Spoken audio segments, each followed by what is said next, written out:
Ya, selamat malam ya teman-teman. Selamat malam, selamat hari Minggu. Kita bersyukur kita bisa bersama-sama lagi, bertemu lagi di dalam pertemuan kita ya. Nah, kita masih dalam seri Manusia dan Dosa. Dan kini sudah masuk di dalam tema ketiga. Tema ketiga ya, tema ketiga. Kalau tidak salah ini di pertemuan ke-21 ya, Bro Henok. Ya, betul. Ya, kita sudah ke 21. Jadi hari ini kita bahas tentang makna dari jiwa. Ini masuk di dalam bahasan dua elemen dasar manusia ya. Dan nanti yang kemarin kita bahas tubuh, sekarang kita bahas tentang roh atau jiwa. Jadi hari ini kita selesaikan tema besar dalam tema dua elemen dasar manusia. Nah, sebelum kita lanjut, kita berdoa terlebih dahulu. Silakan Yabes pimpin kita dalam doa.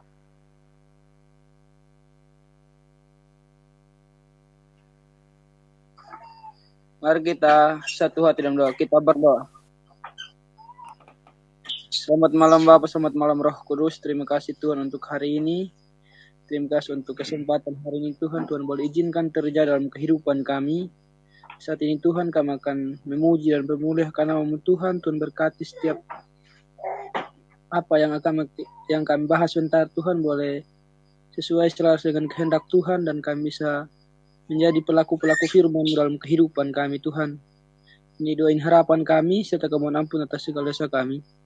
Hanya dalam anakmu Yesus Kristus kami berdoa. Amin. Amin.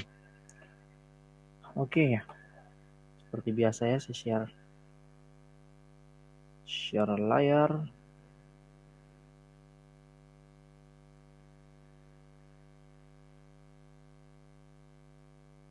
Udah ganti gaya PowerPoint-nya karena nggak cukup. Selamat malam. Ya, selamat malam. Ini siapa nih tadi? Ini masih kelihatan nggak itunya? Halo Stefani. Masih ya. Masih kelihatan ya? Masih. Oke. Ini makna dari jiwa ya. Jadi sedikit berubah ya PowerPoint-nya. Kalau kemarin kan latarnya kayu. Nah, sekarang latarnya ini karena memang PowerPoint yang biasa kemarin kita pakai nggak cukup untuk menulis yang ada. Ya, supaya bisa lebih luas dilihatnya. Jadi bisa diambil pakai PowerPoint yang khusus lagi. Oke, hari ini kita belajar tentang makna dari jiwa, sebagaimana tema ketiga kita. Nah, sebelum kita membahas tentang elemen dasar ya, kita kembali kita mereview lah kemarin yang diajarkan, bahwa kemarin kan kita bahas di dalam tema pertama adalah posisi manusia, bahwa kita diingatkan bahwa kita ada di bawah Allah dan kita di atas alam dan setara dengan manusia. Dan kita melihat bahwa kehidupan kita di bawah Allah artinya kita ada di dalam kita ada di bawah Allah artinya kita berada di bawah otoritas, bukan hanya karena kita adalah ciptaan. Memang alasannya karena kita adalah ciptaan, dan dari situlah kita sudah seharusnya mengakui Dia sebagai pencipta, sekaligus juga kita menjadi seseorang di situ sebagai orang yang diberi tugas, diberi dengan apapun yang ada pada kita yang mulia dan agung itu, dan kita diberi tugas di situ menunjukkan otoritas Dia. Dan juga kita di atas alam, kita menjadi seorang yang berkuasa, namun bukan menjadi seorang yang sangat berkuasanya seperti apa begitu, tapi menjadi orang yang berkuasa tetapi tetap ada di bawah Allah. Artinya adalah di dalam kuasa ini pun kita tetap ada tanggung jawab kepada Allah. Jadi di atas alam kita bertanggung jawab atas Allah. Kita menjadi seorang yang mengelola semua yang Tuhan ciptakan. Nah, mengelolanya untuk apa? Sebagaimana Tuhan memberikan alam itu kepada manusia, demikian kita kelola untuk Tuhan dan juga untuk sesama kita manusia. Kita kelola seluruh alam yang ada. Dan ini juga berhubungan lagi bagaimana kita mengelola apa yang Tuhan berikan lagi, yaitu kita diberikan tubuh. Nah, saya nggak mau mengulang apa yang sudah disampaikan tentang tubuh lebih lanjut. Namun ada yang saya mau sedikit kulik lagi tentang tubuh, yaitu waktu kita diajarkan di dalam poin ketiga besar kita ya di dalam teologi tubuh, bahwa tubuh itu merefleksikan bagaimana Allah berhubungan dengan gereja atau berhubungan dengan umat Allah. Bagaimana kita bisa merefleksikan diri Allah seperti itu. Nah, jadi tubuh itu seringkali dipakai sebagai satu metafora tentang Allah dan umatnya. Nah, dari situ kita belajar tentang bagaimana kita menjadi seorang yang menyatakan Allah juga di dalamnya. Nah, dari sini kita bagaimana juga bisa merefleksikan diri Allah dalam diri kita kepada sesama kita, kepada sesama umat Tuhan. Nah, kita belajar lebih dalam dari pembahasan ini. Jadi kalau kemarin kita bahas tentang tubuh adalah refleksi dari Allah ya, dalam pengertian dia menggambarkan, dan tubuh itu memberikan satu metafora tentang diri Allah dan gerejanya. Dan dari situ kita juga, dan dari sini kita belajar tentang bagaimana kita merefleksikan diri Allah melalui tubuh yang Tuhan ciptakan dan sebagainya. Nah, kita belajar hari ini tentang elemen dasar yang kedua, yaitu jiwa. Jadi memang elemen dasar manusia itu pertama kali nampak di dalam Kejadian 2 ayat 7. Silakan satu orang baca.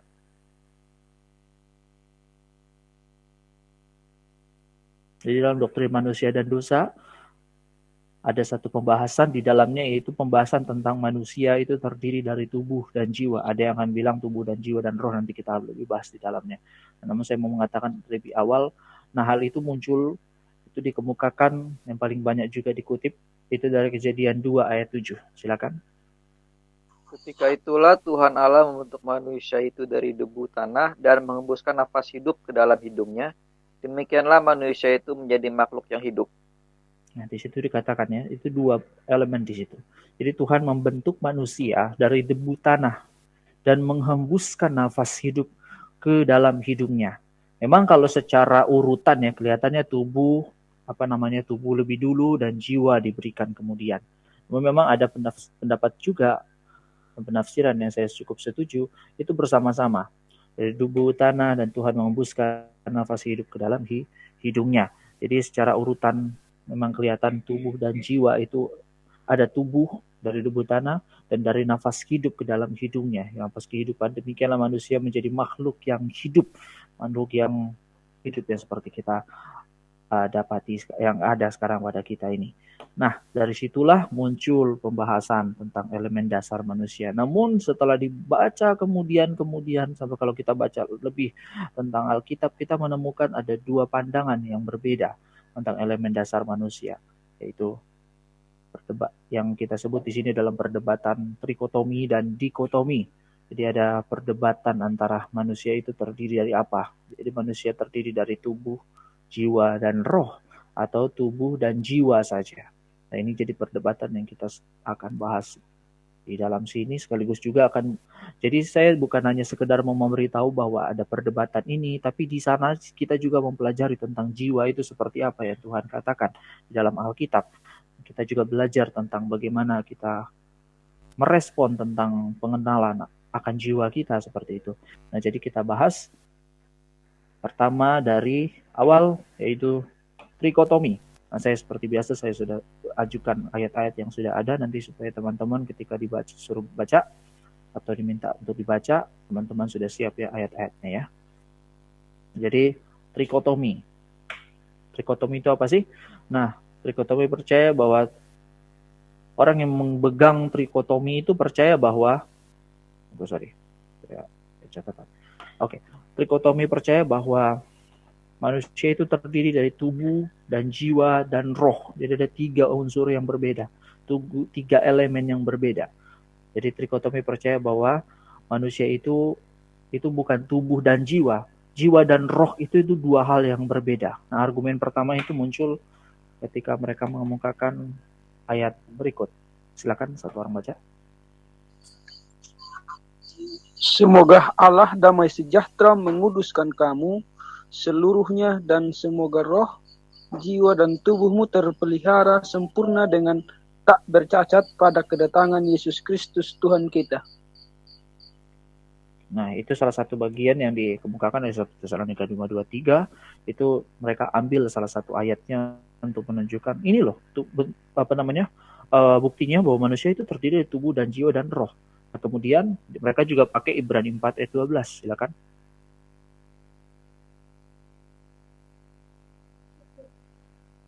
Sebab firman Allah hidup dan kuat, dan lebih tajam daripada pedang bermata dua manapun.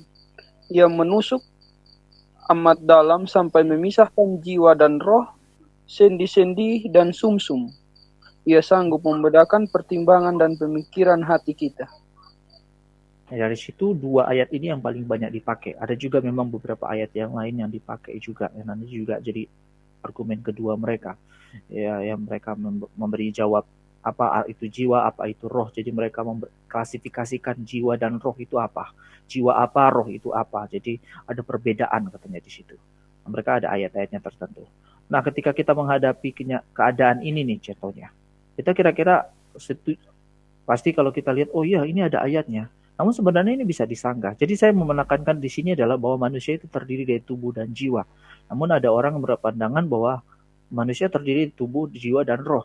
Nah, argumen ini muncul. Makanya saya akan mulai dengan kata-kata bahwa ini ada sanggahannya. Sanggahannya bagaimana kita menyanggah kira-kira bahwa atau bagaimana kita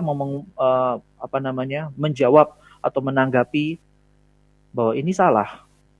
Bahwa manusianya terdiri dari tubuh dan jiwa saja. Bagaimana kita menjawab? Nah, pertama kita lihat dulu sanggahan. Sanggahan pertama adalah sanggahan terhadap 1 Tesalonika, bukan 2 Tesalonika, saya salah ketik. Sanggahan terhadap 1 Tesalonika 5 ayat 23. Jadi seolah-olah mereka mengatakan bahwa Paulus itu menuliskan sesuatu bahwa manusia itu terdiri dari tubuh, jiwa, dan roh. Namun kalau kita bisa melihat kembali tentang tulisan Paulus, kita melihat bahwa tulisan Paulus justru lebih banyak condong kepada dikotomi. Nah, kita bisa lihat beberapa ayat. Silakan. Roma 8 ayat 10. Tetapi jika Kristus ada di dalam kamu, maka tubuh memang mati karena dosa, tetapi roh adalah kehidupan oleh karena kebenaran. Jadi di sini Paulus sudah memakai 2 elemen yang enggak ada sebut-sebut lagi. Elemen apa? Enggak ada elemen satu lagi yang disebut. Dia cuma katakan tubuh memang mati karena dosa, tetapi roh adalah kehidupan oleh karena kebenaran. Nah, tubuh dan roh dia sebut di sini. Lalu dalam 1 Korintus 5 ayat 5, silakan.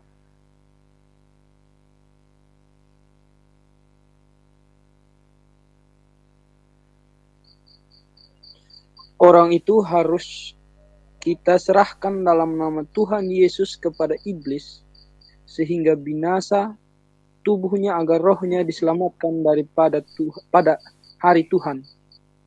Nah, sehingga binasa tubuhnya agar rohnya diselamatkan pada hari Tuhan. Ya, jadi di sini ada 2 elemen juga. Nggak ada elemen yang ketiga disebutkan oleh Paulus di sini. Nah, juga sebenarnya ada beberapa ayat lagi, contohnya Kolose 2 ayat 5 juga. Saya nggak tulis di sini. Silakan.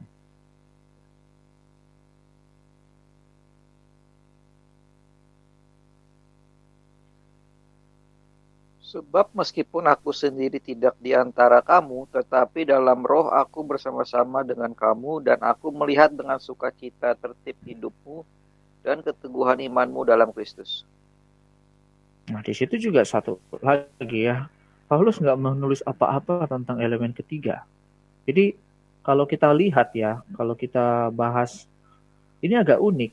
Seolah-olah kita melihat 1 Tesalonika 5 ayat 23, Paulus percaya bahwa manusia terdiri dari tubuh dan jiwa dan roh. Tapi kalau kita melihat beberapa tulisan yang lain, dia lebih banyak condong kepada dikotomi. Lebih banyak condong bahwa manusia itu terdiri dari tubuh dan roh atau tubuh dan jiwa, nanti kita bahas. Nah, jadi ini salah satu sanggahan ya bahwa tubuh dan jiwa ya Paulus ini ada satu perbandingan lagi bahwa justru lebih banyak kalau mau katakan ya, justru Paulus lebih banyak mau mengatakan manusia terdiri dari tubuh dan roh daripada tubuh, jiwa, dan roh. Nah, kenapa ada 3 hal ini? Nah, nanti kita jawab di dalam sanggahan kedua. Sanggahan terhadap Ibrani 4 ayat 12. Sangkanya adalah pertama, kalau kita melihat Ibrani 4 ayat 12, satu hal harus kita mengerti bahwa hati-hati menafsirkan secara harafiah.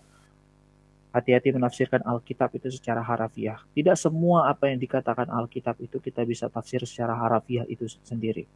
Contohnya. Kalau kita baca ayat, tunggu saya coba cari ayatnya ya. Contohnya, kalian coba baca ayat Matius 5 ayat 29. Coba.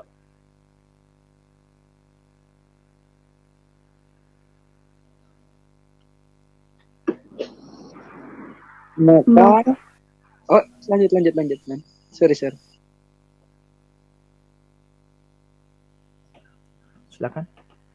Maka jika matamu yang kanan menyesatkan engkau, singkirlah dan buanglah itu, karena lebih baik bagimu jika satu dari anggota tubuhmu binasa daripada tubuhmu dengan utuh dicampakkan ke dalam neraka. Nah, dari bagian ini, andai kata kita harafiahkan, berarti Tuhan itu apa ya? Tuhan itu sebagai pribadi psikopat ya. Kalau kita baca, kalau seolah-olah ini kalau kita tafsirkan harafiah, ya ini semua badan kita hancur. Matius 5 sampai berikutnya juga, kalau tangan kananmu menyesatkan engkau, penggal. Ya kan? Kalau kita tafsir secara harafiah semuanya itu agak aneh ya. Maksudnya kita harus melihat bahwa Alkitab itu tulisan-tulisannya itu kita tidak bisa tafsir secara harafiah. Ada bahasa-bahasa puisi di dalamnya dan ada bahasa-bahasa yang harus kita tafsirkan. Jadi Alkitab itu perlu ditafsirkan, bukan ditafsirkan secara harafiah. Memang ada beberapa bagian tertentu yang jelas pesannya dan itu itu langsung kita bisa mengerti dan itu pesannya. Namun ada pesan-pesan yang memang harus kita tafsirkan lebih, kita gali dulu baru kita bisa mengerti asli dari pengertiannya. Yang kita kalau di dalam bahasa teologi original meaning. Nah, jadi kita perlu hati-hati menafsirkan Alkitab ya. Karena kalau kita tafsir secara harafiah dan kita pakai argumentasi macam begini dari Ibrani 4 ayat 12. Oh, dari sini mengatakan manusia terdiri dari tubuh dan jiwa dan roh. Nah, dan dia akan kalah lagi dengan, nanti akan ada muncul lagi kalau ada maksudnya kalau ada orang pakai argumen ini, nanti ada juga nanti argumen apa ya Eko di 4 apa ya istilahnya ya, tetra mungkin, tetra kalau nggak salah ya, tetra atau apa saya lupa pokoknya kalau ada kata tetra, angka 4 tetra kan 3 tetra 4 andai kata saya lupa pokoknya. Sebetulnya tetrakotomi itu di mana? Kalau kita lihat di dalam Matius 22 ayat 37 coba. Kalau kita pakai tafsiran seperti itu, lalu bagaimana nanti kira? Lalu apakah berarti 22 ayat 37 itu bisa menjawab juga? Jawab Yesus kepadanya, kasihilah Tuhan Allahmu dengan segenap hatimu, dan dengan segenap jiwamu, dan dengan segenap akal budimu. Oh, ada satu ayat lagi yang dia pakai segenap kekuatanmu di situ. Ada 4 di situ. Saya salah ambil ayat ya. Ada satu ayat lagi sama dengan ini, dia pakai Dia pakai segenap kekuatan. Nah, Ulangan 6 ayat 5. Kasihilah Tuhan Allahmu dengan segenap hati, jiwa, dan segenap kekuatan. Ini akal budi dan sebagainya. Ada satu ayat lagi yang saya ingat. Seingatnya ya ada 4 gitu. Bagaimana kalau kita pakai ayat ini? Kita pakai argumen ini. Berarti trikotomi salah juga. Karena ada juga yang mengatakan ada akal budi, ada sebagainya. Jadi argumen macam ini kita perlu mengerti bahwa ini sebenarnya hanya menunjukkan kedalaman. Ini hanya menunjukkan kedalaman. Ibrani 4 ayat 12 itu menunjukkan kedalaman. Tuhan mau menegaskan sesuatu bahwa begini loh. Alkitab itu bisa, firman Allah itu bisa menembus sampai ke dalam hidup kita. Jadi dia bisa menusuk sampai memisahkan, sampai dia membedakan pikiran, hati dan sebagainya. Itu menunjukkan kedalaman. Di jawaban kita terhadap mereka adalah ini lebih menunjuk kepada kedalaman, bagaimana Alkitab masuk sampai ke dalam jiwa kita, masuk dalam roh kita, memisahkan antara masuk di sampai pertimbangan pikiran hati kita bahkan dikatakan ya. Jadi ini masuk ke dalam kedalaman. Jadi itu yang kita bisa jawab kalau kita mendapatkan argumentasi demikian. Jadi kalau pertama kita jawab 1 Tesalonika 5 bahwa Paulus sendiri lebih banyak menulis tubuh dan jiwa dibandingkan tubuh, jiwa, dan roh. Kemudian Ibrani 4 ayat 12, hati-hati menafsirkan harafiah. Ini perlu dimengerti ya teman-teman, dari sini sanggahan pertama. Namun ada juga mengatakan begini, ya trikotomi itu mempercaya bahwa jiwa itu adalah, ya memang jiwa dan roh itu beda. Jiwa itu adalah sesuatu yang ada pada binatang, dan roh itu adalah sesuatu yang hanya ada pada manusia. Dan roh itu hanya adalah sesuatu yang membuat orang itu bisa dekat kepada Tuhan. Jiwa itu adalah sesuatu yang semacam naluri dan sebagainya, pikiran dan sebagainya. Ada yang mengatakan demikian. Jadi trikotomi percaya bahwa jiwa dan roh itu sesuatu hal yang berbeda. Jiwa dan roh itu adalah sesuatu yang hanya ada pada manusia, yang membuat manusia bisa datang atau bisa bertemu dengan Tuhan. Jiwa itu nggak bisa. Jiwa itu hanya insting, naluri, dan sebagainya. Namun kalau kita mereka pakai ayat apa? Mereka pakai ayat yang akan kita pakai juga untuk menyanggahnya, yaitu Pengkhotbah 3 ayat 21. Silakan.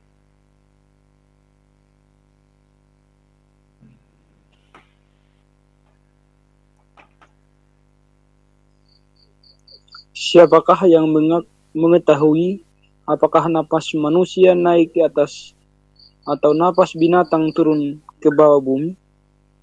Nah, kita lihat ya. Dia memakai istilah nafas itu ya. Sorry. Pengkhotbah 3. Pengkhotbah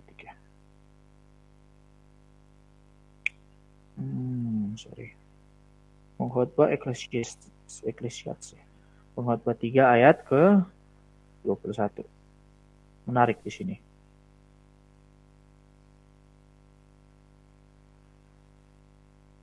Jadi apa yang disebut jiwa yang ada pada binatang itu memakai kata ruah. Jadi ini jawaban pertama bahwa kamu katakan bahwa jiwa dan roh itu beda. Dan hanya roh lah yang bisa datang kepada Tuhan. Nah, persoalannya adalah jiwa yang dipakai di sini. Kan saya kurang menekankan juga ya, jiwa itu memang di dalam bahasa Yunaninya dengan rohnya itu pun berbeda. Ibrani memakai psyche. Kalau jiwa roh itu memakai ruah. Nah, ini dua hal yang berbeda. Dua hal yang memang berbeda. Tapi menarik.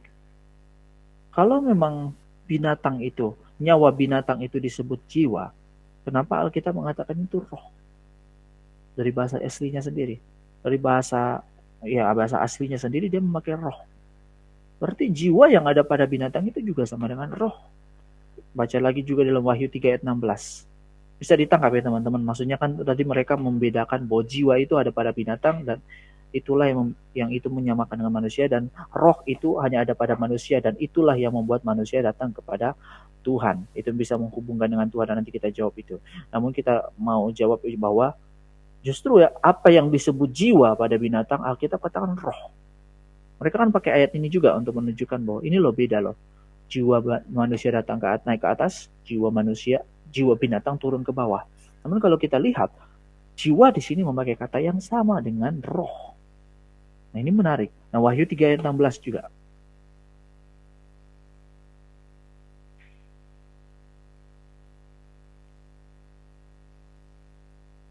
Baca ya, Kak. Iyalah.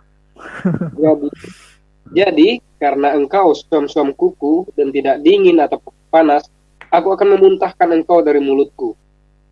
Oh, tunggu. Sorry. Saya kayaknya ada salah tulis. Tunggu.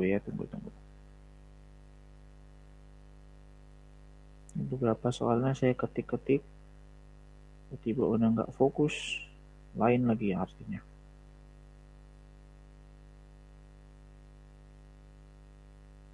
Tunggu.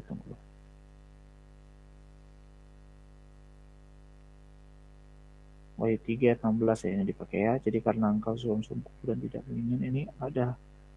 Saya salah ambil ya. Saya salah ambil.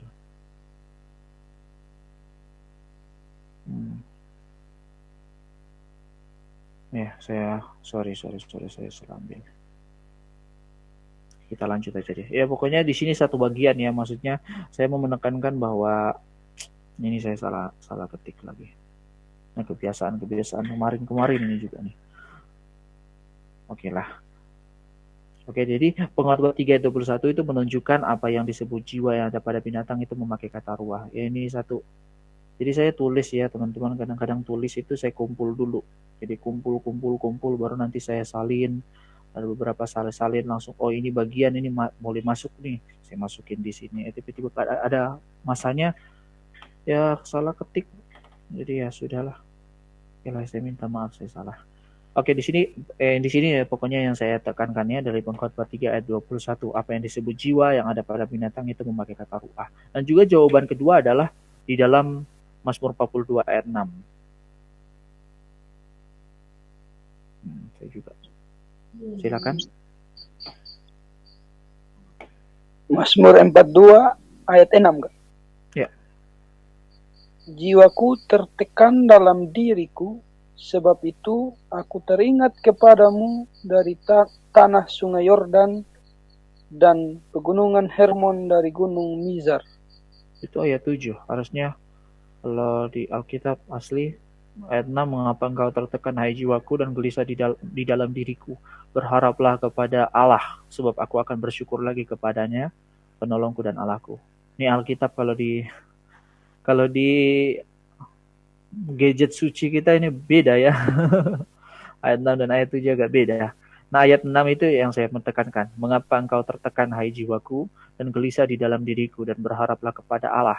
Nah, jadi di sini ada bagian ya, jiwa itu terhubung dengan Allah. Loh, katanya kan jiwa nggak terhubung dengan Allah. Nggak ada hubungannya. Jiwa itu hanya bicara sesuatu yang, ya ada yang disebut non-materi juga. Sesuatu non-materi tapi memang nggak berhubungan dengan Allah. Maksudnya itu bukan penghubung dengan Allah. Itu bukan penghubung dengan Allah. Jadi itu sesuatu yang berbeda dengan roh. Roh itu yang membuat kita terhubung. Sorry.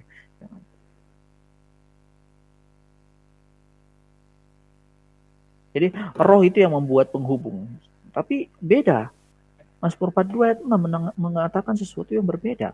Jiwa itu justru bisa membuat kita terhubung dengan Allah. Nah, masuk lagi di dalam Markus 12 ayat 30. Silakan.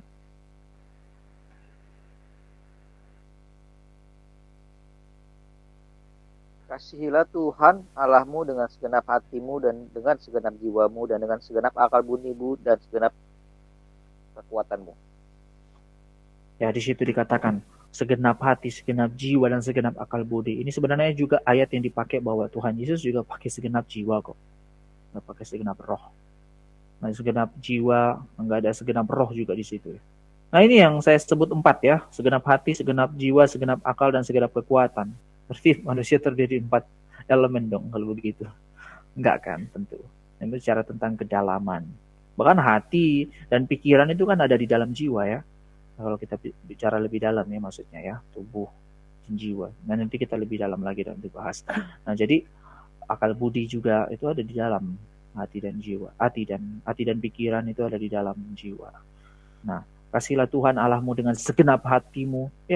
Kita mengasihi Tuhan, kita berhubungan dengan Tuhan, itu pakai jiwa. Nah, jadi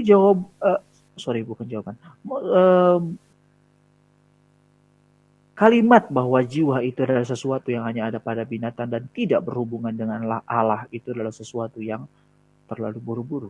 Karena kalau kita melihat jiwa dan roh itu adalah sesuatu yang justru sama. Jiwa dan bahkan yang dikatakan binatang itu hanya memiliki jiwa bukan roh. Yang ada pada nyawa yang disebut yang ada pada binatang itu insting dan sebagainya itu namanya jiwa. Roh itu tidak ada pada binatang.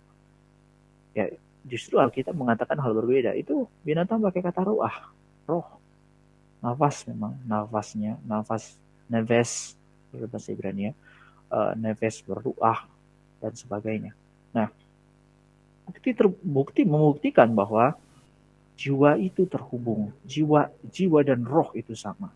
Maka sebagai kesimpulan dari slide ini, bukan sebagai itu ya, poin dan besar. Untuk slide ini kesimpulan bahwa trikotomi justru memiliki satu kelemahan. memiliki satu hal yang membuat kita bisa katakan, ya ini hal yang hal yang nggak bisa, yang bisa kita jawab satu persatu. Nah juga, namun di sini juga kita ada pelajarannya. Pelajarannya apa? Pertama, bahwa jiwa itu bersifat spiritual dan membawa hubungan kita dengan Allah. Jiwa itu ada dekat dengan Allah. Dalam pengertian jiwa itu yang membawa kita bisa datang dekat dengan Allah. Maka jiwa itu harus kita jaga baik. Jiwa itu adalah sesuatu yang membawa kita bisa berhubungan dengan Tuhan. Jiwa itu yang membawa kita memiliki spiritual dalam diri kita. Spiritual.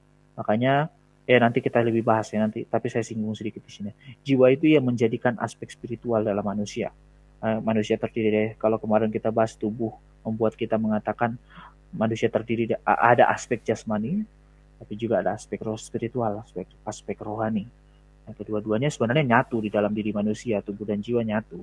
Hanya memang ada perbedaan-perbedaan tertentu yang bisa kita bedakan, tapi dalam satu kesatuan manusia. Nah, manusia itu memiliki aspek spiritual, dan itu hadir dari esensi kehidupan, yaitu jiwa. Tubuh tanpa jiwa kan mati ya, esensi kehidupan. Nah, jiwa itu bersifat spiritual dan membawa kita punya hubungan dengan Tuhan. Jiwa itu yang bisa membawa konektivitas kita dengan Tuhan. Maka jiwa itu harus kita jaga.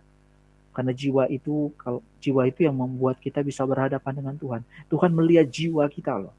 Hubungan kita dengan jiwa kita, tentu Tuhan di tubuh kita juga. Maksudnya jiwa itu yang membawa kita punya suatu aspek yang bisa dekat dengan Tuhan. Maka kita harus jaga jiwa kita supaya kita bisa berdekat terus dan memiliki aspek spiritual yang baik bersama dengan Tuhan, hubungan yang baik dengan Tuhan. Nah juga jiwa itulah juga yang membawa kita mengalami kebinasaan. Artinya adalah setelah tubuh kita mati, aspek jasmani kita hilang, namun aspek spiritual atau aspek jiwa kita itu kebinasaan. Kita yang maksudnya yang mengalami kebinasaan itu memang bukan tubuh dalam pengertian kebinasaan. Memang tubuh akan binasa dalam pengertian habis ya. Namun jiwa itu pun mengalami kebinasaan di dalam hukuman kekal. Yang kita sering sebut adalah sebagai hukuman di neraka. Nah, jiwa yang mengalaminya, jiwa yang akan merasakannya. Maka kita harus jaga baik-baik. Jiwa itu adalah sesuatu yang benar-benar membawa kita terhubung dan Tuhan lihat jiwa kita. Tuhan bukan hanya melihat apa yang ada pada permukaan kita, tapi yang melihat jiwa kita. Melihat apa yang ada pada jiwa kita. Jiwa yang terdiri dari segenap akal dan segenap hati kita itu. Nah, jiwa itulah yang harus kita jaga karena jiwa itu yang membawa kita dekat dengan Tuhan. Dan jiwa itu yang paling berbahaya dalam pengertian paling terancam dibandingkan tubuh. Jiwa tubuh kita ya, tubuh kita setelah mati kan selesai. Setelah kena goresan selesai. Jiwa enggak. Jiwa tetap hadir. Nah, jiwa itu tidak bisa mati. Jiwa itu mengalami kebinasaan. Memang ada yang mengatakan jiwa itu bisa hilang. Ada argumentasinya sendiri, tapi saya belum membahas itu. Nah, jadi tapi akan dibahas nanti. Nah, jiwa itu mengalami kebinasaan. Jiwa itu akan mengalami hukuman itu. Nah, jiwa itu membawa kita punya hubungan dengan Tuhan. Nah, itu salah satu yang harus kita pelajari dari tentang jiwa, bahwa jiwa itu adalah sesuatu yang membawa kita punya hubungan dengan Tuhan, sehingga kita harus jaga baik-baik. Jiwa itu yang seolah-olah menjadi berhadapan dengan Tuhan. Kita membawa kita punya satu konektivitas yang baik, maka jiwa itu harus kita jaga baik sehingga kita punya hubungan baik dengan Tuhan. Dan juga jiwa itu adalah sesuatu yang bisa mengancam, bukan mengancam. Jiwa itulah yang ada ancaman di sana. Itu yang harus kita jaga baik-baik. Makanya jiwa itu harus penting sekali kita jaga. Jaga baik-baik akal kita, jaga baik-baik hati kita. Itu kan bagian dalam jiwa kita, bagian dalam diri jiwa kita, bagian spiritualitas kita. Makanya kadang-kadang disebut spiritualitas itu disebut apa? Kehidupan. Spiritualitas Kristen sama dengan kehidupan Kristen. Bagian yang membawa hidup itu kan dari jiwa. Pikiran kita, hati kita berbagian di dalamnya. Nah, itu yang harus dijaga. Apa yang dimasuk di dalam hati, apa yang masuk di dalam pikiran. Nah, nanti kita lebih bahas lagi. Nah, kemudian kita bahas dikotomi. Lalu apakah betul dikotomi? Nah, kita lihat dikotomi. Dikotomi mengatakan bahwa manusia itu terdiri dari tubuh dan jiwa. Dan mereka mengatakan bahwa roh dan jiwa itu sebenarnya dipakai bergantian. Dan mereka menunjukkan beberapa bagian. 3 bagian yang saya angkut di sini. Bagian pertama, kadang Alkitab mengatakan bahwa Alkitab mengatakan tubuh dan jiwa, tapi kadang-kadang Alkitab memakai kata tubuh dan roh. Enggak mengatakan tubuh, jiwa, roh. Kebanyakan tubuh dan jiwa atau kadang-kadang tubuh dan roh. Kita baca Matius 10 ayat 28. Silakan.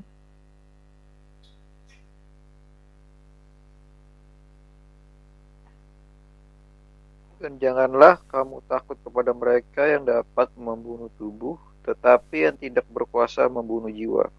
Takutlah terutama kepada Dia yang berkuasa membinasakan baik jiwa maupun tubuh di dalam neraka.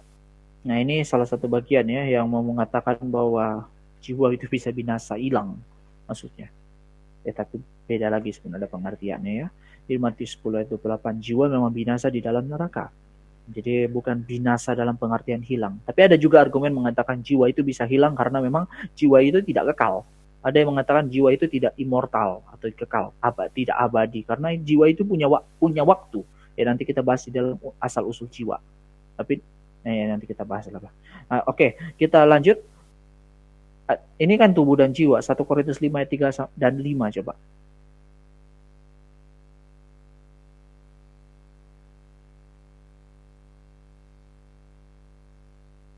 Silakan.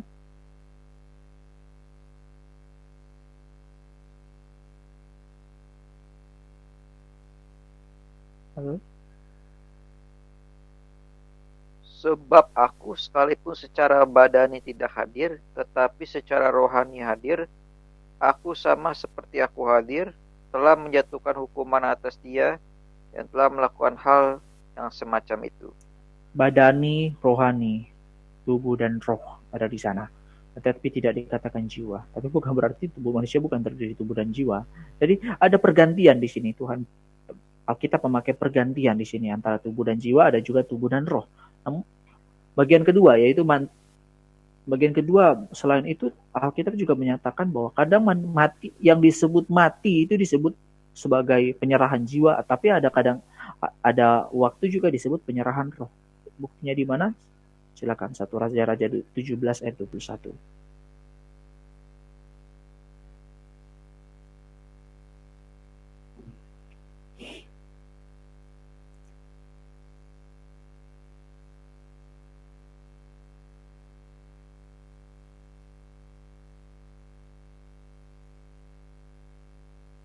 Silakan.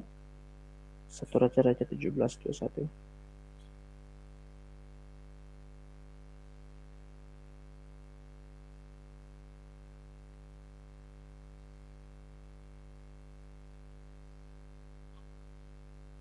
Lalu ia mengunjurkan badannya di atas anak itu 3 kali dan berseru kepada Tuhan, katanya, "Ya Tuhan Allahku, pulangkanlah kiranya nyawa anak ini ke dalam tubuhnya."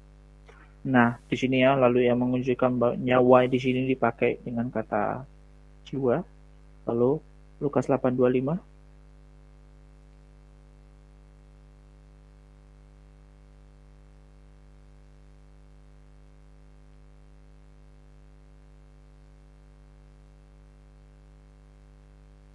Lukas 8 ayat 5.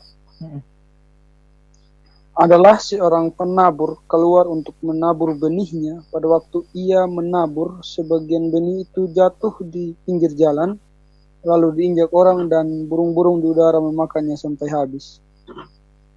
Ya.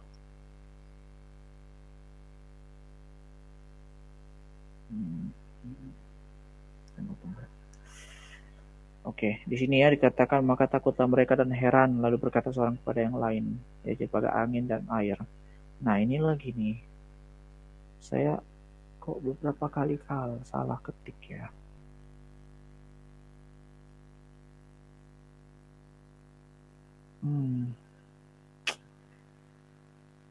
Perasaan tadi udah diperiksa tadi, tapi kok bisa hilang lagi. Tunggu, ini pembahasan tentang mati disebut penyerahan jiwa. Ada di sini dia. Sorry ya. 855. Ini salah ketik lagi salah. Ayat 55 salah ketik lagi. Nah, di situ saya bacakan ya. Lukas 8 ayat 55. Ini salah ketik tadi ini ya. Waduh. Maka kembalilah roh anak itu, dan seketika itu juga ia bangkit berdiri, lalu Yesus menyuruh mereka memberi anak itu makan. Jadi di situ katakan roh anak itu, kembalilah roh anak itu dan seketika itu juga ia bangkit berdiri. Jadi kalau 1 Raja-Raja 17 ayat 21 memakai nyawa, dan kalau kita lihat kembali di dalam bahasa asli itu pakai soul, jiwa, bahasa Inggris juga pakai soul. Lukas 8:25 dia beda. Jadi ada mati itu kadang-kadang disebut sebagai penyerahan roh yang keluar, ada yang bilang jiwa yang keluar. Ya, tapi sebenarnya sama-sama aja. Sama sebenarnya jiwa dan roh. Namun bukan hanya itu, selain itu juga ada, saya hari ini agak terganggu ya, 2 kali gagal.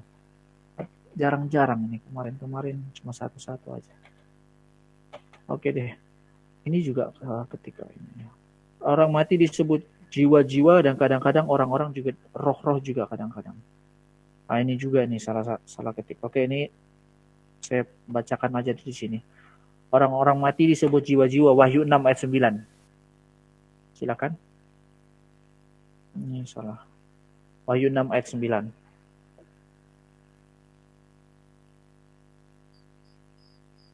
Dan ketika anak domba itu membuka materai yang kelima, aku melihat di bawah mezbah jiwa-jiwa mereka yang telah dibunuh oleh karena firman Allah dan oleh karena kesaksian yang mereka miliki. Jiwa-jiwa mereka yang telah dibunuh. Nah, ini bukan berarti jiwa yang dibunuh ya, tapi mereka dibunuh, tapi memang disebut itu jiwa, karena memang pengertian bahwa tubuh dan jiwa manusia itu sendiri satu. Nah, lalu roh-roh, Ibrani 12 ayat 23. Kadang-kadang juga disebut roh-roh, Ibrani 12 ayat 23.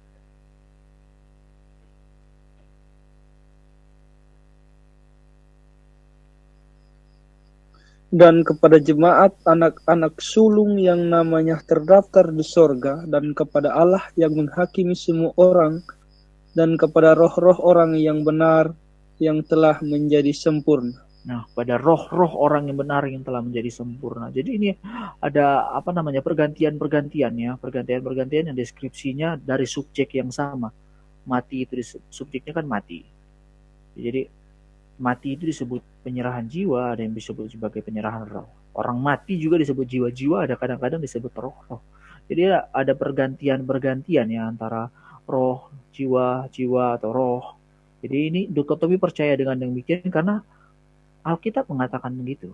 Maka simpulannya adalah dikotomi itu lebih alkitabiah dibandingkan trikotomi. Maksudnya lebih condong benarnya dibandingkan trikotomi. Nah, maka di sini kita juga bisa belajar tentang jiwa itu apa. Jadi saya mau mengatakan ya, jadi kita bukan hanya mau mencari tahu tentang trikotomi atau dikotomi yang benar, bukan hanya itu, tapi kita lebih melihat juga tentang jiwa itu seperti apa. Jadi supaya kita memahami bagaimana kita mengelola jiwa kita, dan betapa pentingnya jiwa kita, makna dari jiwa itu kita harus menangkap. Makna dari jiwa itu judul yang saya pakai itu memang benar-benar punya makna juga. Itu bukan hanya sekedar pakai aja lah istilah makna dari jiwa. Saya nggak pakai makna dari tubuh kan kemarin, saya pakai teologi tubuh supaya kita mengerti bahwa teologi kan kalau pakai istilah teologi kan itu bagian bagaimana kita memahami tentang Allah. Makanya di dalam bagian ketiga dari poin ketiga di dalam teologi tubuh itu saya memakai dalam perspektif teologis, maksudnya membawa kita memahami tentang Allah dan hubungannya dengan gereja.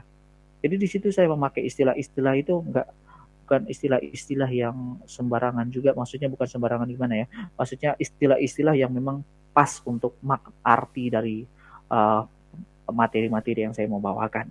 Nah, jadi saya bukan hanya mau membawa kita memahami seperti apa yang orang-orang teologi sistematika, ini kan teologi sistematika kalau di dalam sekolah teologi, doktrin-doktrin itu seperti apa bahasnya. Kalau doktrin-doktrin kan pasti bahasanya cuma sampai dikotomi atau trikotomi yang benar.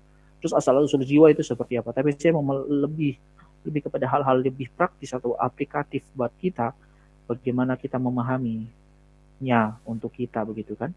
Jadi di sini kalau tadi kita belajar bahwa jiwa itu bersifat spiritual dan bisa membawa kita punya hubungan dengan Tuhan, dan itu juga yang membawa kita kepada pembinasaan.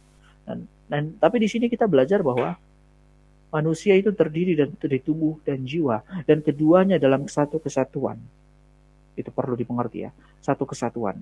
Manusia itu bukan hanya dari jiwa saja, jiwa manusia. Kalau kemarin saya tekankan terus ya, manusia, jiwanya saja itu manusia, bukan, tubuh juga termasuk. Namun kita juga jangan sampai ekstrim bahwa tubuh itu adalah manusia, jiwa enggak. Justru di dalam jiwa itulah yang menggerakkan tubuh. Jiwa merupakan esensi kehidupan. Dalam pengertian, ya tanpa jiwa tubuh mati. Tubuh dan jiwa ini adalah berjalan seiringan. Karena Tuhan mengatakan untuk kita mempersembahkan tubuh kita. Bukan hanya sekedar mempersembahkan jiwa loh. Mempersembahkan tubuh kita sebagai persembahan yang hidup. Tentu itu pakai jiwa. Jiwa kita yang menggerakkan tubuh kita. Ada yang mengatakan bahwa tubuh itu adalah apa istilah itu kemarin dipakai? Saya lupa ya. Mungkin kalau nggak salah eksekutornya jiwa dan sebagainya. Kalau nggak salah itu ada istilah-istilah XX begitulah. Nah jadi tubuh dan jiwa itu jadi satu kesatuan. Tapi kita tahu itu dua hal yang berbeda. Jasmani, spiritual. Dan dua-duanya harus disatukan dengan baik. Jadi jangan jadikan kita sebagai seseorang yang mempersembahkan tubuh saja tapi enggak dengan jiwa kita. Jiwa kita harus kita persembahkan. Memang betul Tuhan mengatakan kita mempersembahkan tubuh. Tapi di kata-kata berikutnya adalah mempersembahkan tubuh dengan persembahan yang hidup, yang kudus dan yang berkenan. Bagaimana itu bisa jadi? Dengan jiwa kita dikelola. Jiwa itu yang menjadi esensi kehidupan kalau kata siapa? Herman Waving kalau tidak salah. Nah, jadi salah satu teolog. Nah, dia mengatakan jiwa itu merupakan esensi kehidupan. Jadi di situ kita belajar bahwa tubuh, ketika kita mempersembahkan tubuh, dari jiwa itu juga harus kita kelola baik. Jadi bukan hanya sesuatu yang nampak kita persembahkan dari tubuh kita, tapi dari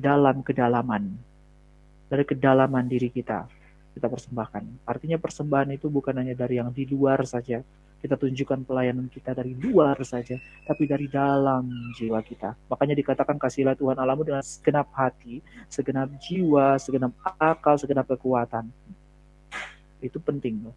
Itu memberikan pemahaman kepada kita bahwa bukan hanya tubuh yang Tuhan lihat. Makanya ada ayat mengatakan Tuhan tidak melihat apa yang ada di depan mata, tapi Tuhan melihat hati. Dan itu yang penting sekali harus kita mengerti, karena dua-duanya dalam satu kesatuan, tapi berbeda, maka dua-duanya ini memang harus saling beriringan. Kalau kita jaga tubuh kita, tapi kita juga jaga jiwa kita. Kita jaga tubuh kita baik-baik, kita pakai fisik, kita olahraga, tapi kita juga hati-hati juga. Kita juga harus jaga juga jiwa kita dari segala depresi, dari segala stres, dari segala hal-hal yang mau menjauhkan kita dari Tuhan. Jangan sampai jiwa kita itu kehilangan hidup yang pas, dalam pengertian hidupan yang bisa dipersembahkan untuk Tuhan. Karena jiwa itu berpengaruh baik loh kepada tubuh. Jiwa itu berpengaruh bagus, sangat berpengaruh kepada tubuh. Tubuh juga berpengaruh kepada jiwa. Tubuh dan jiwa itu saling bersama-sama loh. Kita ya kalau sakit gitu, kita nggak bisa buat apa-apa. Mood jiwa kita pun hilang. Apapun yang kita mau kerjakan, kalau tubuh kita dalam keadaan lemah, jiwa kita itu berpenderita juga. Dan juga jika jiwa kita lemah, tubuh kita juga pengaruh. Lihat orang-orang stres sekarang. Orang-orang yang stres atau orang-orang yang hikikomori kalau di dalam Jepang. Mereka yang sampai berdiam diri karena takut dengan orang-orang. Jiwanya sudah terkurung dalam kamar. Tubuh mereka pun nggak akan pernah keluar dari kamar. Hikikomori ya, ada penyakit. Ada yang bilang itu penyakit sih. Penyakit di Jepang. Orang-orang Jepang itu mengasingkan diri di dalam kamar terus. Dalam kamar tanpa keluar. Artinya mengelola jiwa adalah sesuatu yang penting. Kalau kita nggak kelola tubuh kita pun yang tidak bisa dipersembahkan baik. Kalau kemarin kita menegaskan bahwa jaga tubuh kita karena Tuhan minta kita mempersembahkan dan itu adalah titipan dari Tuhan, maka kita harus jaga. Bukan punya kita. Tubuh ini bukan punya kita. Ini adalah titipan. Dan jiwa juga. Jiwa itu dari Tuhan. Jiwa itu harus kita jaga. Karena itu berpengaruh kepada tubuh kita.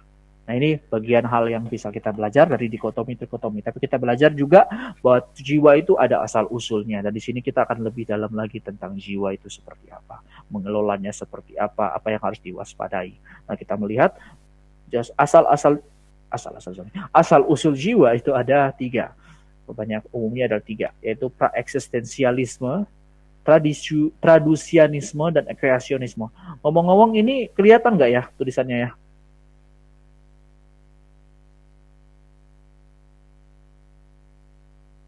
Halo? Kelihatan nggak? Kelihatan. Oke. Jadi tiga-tiganya adalah asal usul jiwa, dan dalam doktrin manusia dan dosa memang tiga-tiganya dikemukakan. Jadi tiga-tiganya yang harus kita lihat, dan tidak semua.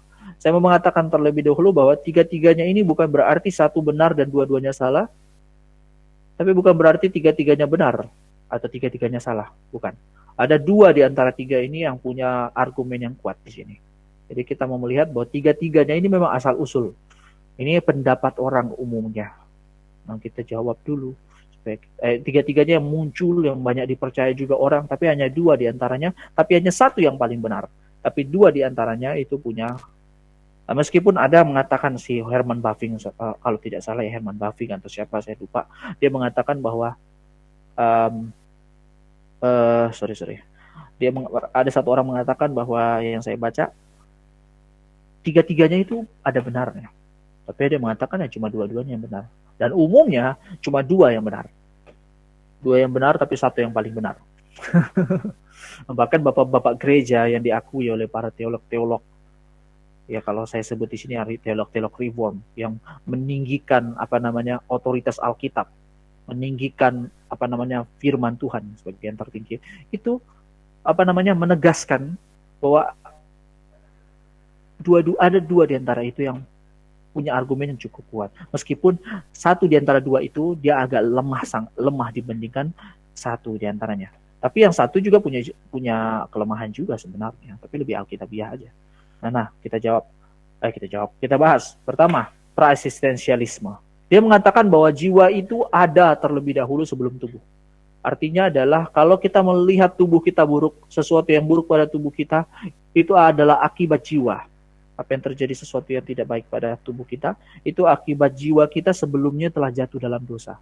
Jadi dia mau mengatakan jiwa itu sudah berkelana entah kemana. Teman-teman kan pasti pernah dengar ya, dulu jiwa kita ada di sorga.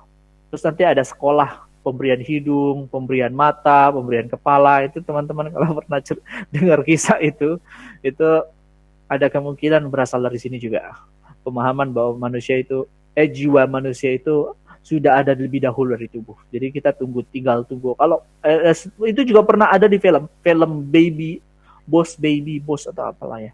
Yang bayi jadi bos itu loh. Jadi dia diturunkan, masing-masing bayi satu-satu diturunin macam mesin pabrik ya kan. Nah, itu kalau teman-teman pernah lihat itu salah satu bagian yang memahami bahwa jiwa itu sudah ada lebih dahulu. Jiwa sudah ada lebih dahulu, kata pra-eksistensialisme. Nah, jadi jiwa waktu itu sudah ada, dan ketika mereka melakukan dosa, mereka membuat tubuh mereka juga buruk pada saat itu. Keadaan mereka buruk dan sebagainya. Namun, apakah kita percaya begini? Kelemahannya adalah Kejadian 2 ayat 7 berbeda. Karena dari Kejadian 2 ayat 7, silakan satu orang baca. Coba kita baca lagi Kejadian 2 ayat 7. Ketika itulah Tuhan Allah membentuk manusia itu dari debu tanah dan menghembuskan nafas hidup ke dalam hidungnya. Demikianlah manusia itu menjadi makhluk yang hidup. Dan menghembuskan nafas hidupnya ke dalam hidungnya. Yang menghembuskan itu dari mana? Dari Tuhan loh. Nah, ini berarti kalau dikatakan jiwa itu sudah berdosa terlebih dahulu, berarti Tuhan berdosa dong ya. Ini ada kelemahan loh di sini. Artinya Alkitab nggak pernah mengatakan jiwa itu sudah ada lebih dahulu. Jiwa itu diberikan oleh Tuhan, dari Tuhan langsung.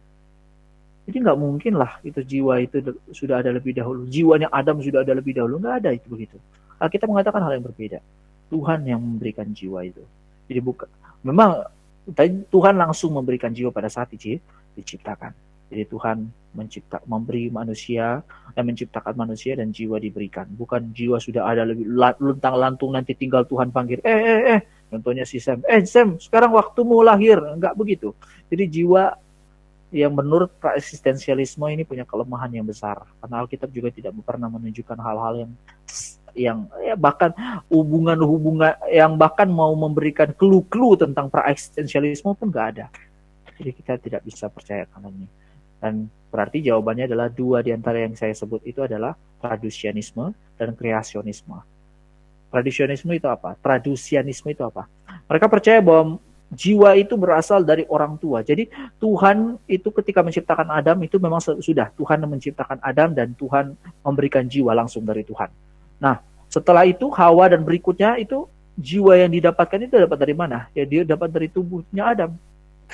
Jadi kita pun dapat jiwa itu jiwanya dari mana? Dari orang tua. Jadi mereka mengatakan jiwa itu diturunkan dari keturunan ke keturunan seperti itu. Mereka percaya bahwa manusia itu terdiri, manusia memiliki jiwa itu dari orang tua mereka. Argumennya juga bahwa mereka punya argumen loh, mereka punya ayatnya juga. Dan beberapa teolog juga percaya. Bahkan kalau tidak salah Martin Luther, ya reformator gereja ya yang membangun Protestan.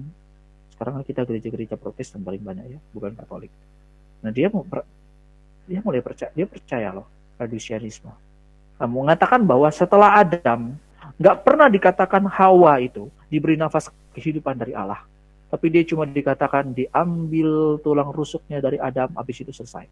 Habis itu terciptalah Hawa.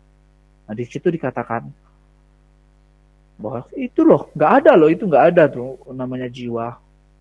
Jadi mereka percaya dan di situ juga punya asumsi. Mereka punya asumsi bahwa setelah Allah menciptakan Adam, Allah memberikan Hawa kepada Adam, itu selesai itu Tuhan nggak pernah mencipta apa-apa lagi. Tuhan hanya mencipta berasal dari ciptaan. Jadi Tuhan tidak pernah berkarya hal-hal yang luar biasa lagi. Nah, apakah kira-kira ini benar?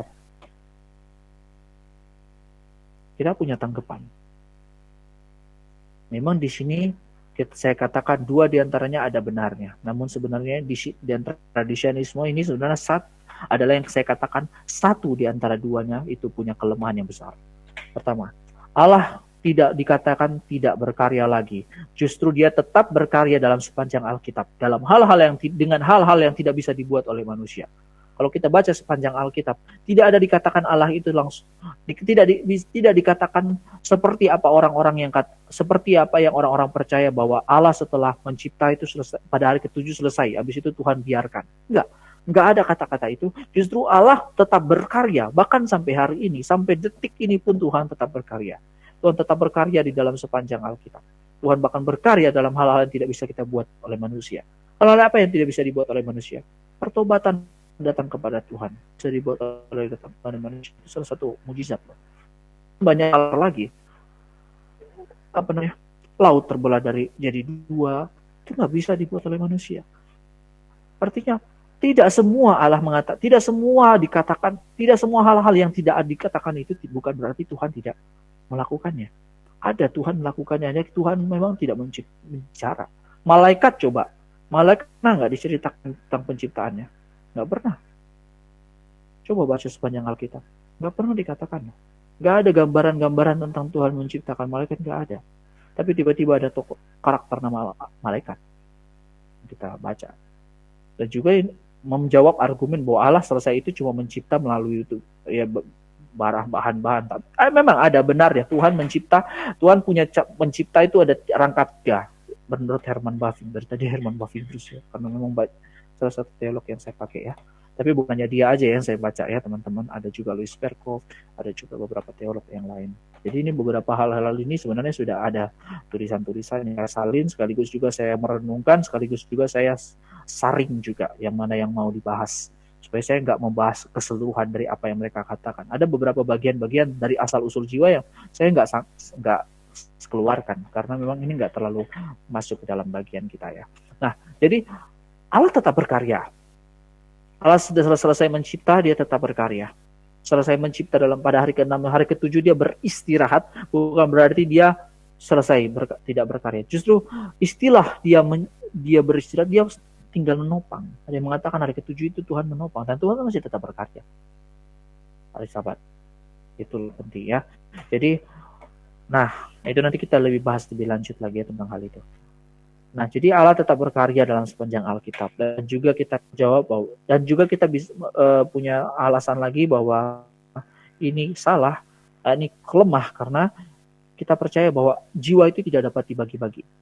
Karena mereka percaya bahwa kalau jiwa itu dibagi dari Adam, Berarti apapun yang berasal dari namanya dosa itu, dosanya itu kembali kepada yang di atas tuh, yang sebelumnya, ya enggak? Mereka akan percaya bahwa jiwa itu berasal dari jiwa. Kalau mereka berdosa dari mana? Orang tua. Berarti yang tanggung dosa itu siapa? Orang tua. Nah itu salah lah. Karena Alkitab juga mengatakan di dalam Yesaya juga ya, anak tidak menanggung dosa orang tuanya. Bukan Yesaya, Yesaya 18 ayat 20. Coba satu orang baca.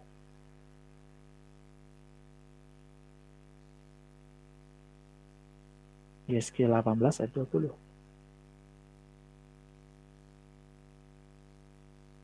Silakan. Yesaya 18 ayat 20. Yesaya. Orang yang berbuat dosa itu yang harus mati. Anak tidak akan turut menanggung kesalahan ayahnya dan ayahnya tidak akan turut menanggung kesalahan anaknya. Orang benar akan menerima berkat kebenarannya dan kefasikan orang fasik akan tertanggung atasnya. Nah, dari sini kita melihat bahwa manusia, anak kita tidak membuat diri kita itu tidak ditanggung dosanya ya, dia nanggung siapa namanya, orang tua kita. Kan jiwanya kan datang dari dia, dari orang tua kita, dari beliau. Saya ini kurang sopan. Dari beliau, masa saya harus tanggung?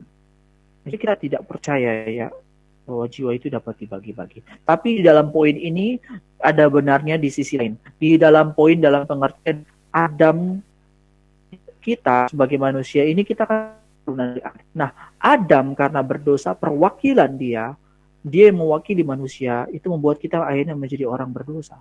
Jadi bukan hanya manusia jatuh dalam disebut berdosa karena dia jatuh dalam dosa, dia melakukan tindakan, bukan, tapi karena Adam, perwakilan kita, jatuh dalam dosa. Makanya Yesus Kristus nanti kemudian disebut Adam yang kemudian, Adam yang terakhir, Adam yang ada bilang Adam kedua, tapi saya sebut Adam yang terakhir lebih tepatnya. Karena tidak ada Adam ketiga, tidak ada Adam keempat. Dalam pengertian Adam sebagai perwakilan. Sebab Adam yang kemudian dia akan memberikan kehidupan. Dan dari Adam yang pertama membawa satu kejatuhan, Adam yang kemudian itu ada ayatnya. Saya lupanya. Dan di situ ada ayatnya. Jadi Tuhan Yesus disebut Adam yang kedua. Di bagian ini benar. Di bagian ini. Makanya ada orang percaya bahwa kayaknya benar deh. Dan memang ada argumentasi juga berdasarkan psikologi bahwa ya manusia itu sendiri dapat DNA, dapat pikiran, dapat perasaan itu berasal dari mana? Dari orang tuanya. Memang di bagian-bagian itu tentu ada benarnya. Tapi sekali lagi, jiwa itu tidak dapat dibagi-bagi. Tapi memang ada pengaruh dari orang tua. Tapi bukan berarti jiwa kita yang jiwa itu berasal dari orang tua, lalu jiwa itu habis itu yang nanggung itu orang tua. Enggak. Karena kalau kita sebut jiwa itu datang dari mereka, Kristus berarti menjadi manusia tidak berdosa. Saya salah juga ya. Kristus menjadi manusia justru berdosa kalau begitu. Tapi kita percaya bahwa Kristus ketika menjadi manusia dia tidak berdosa. Kristus tidak pernah melakukan dosa di dalam seluruh tindakannya.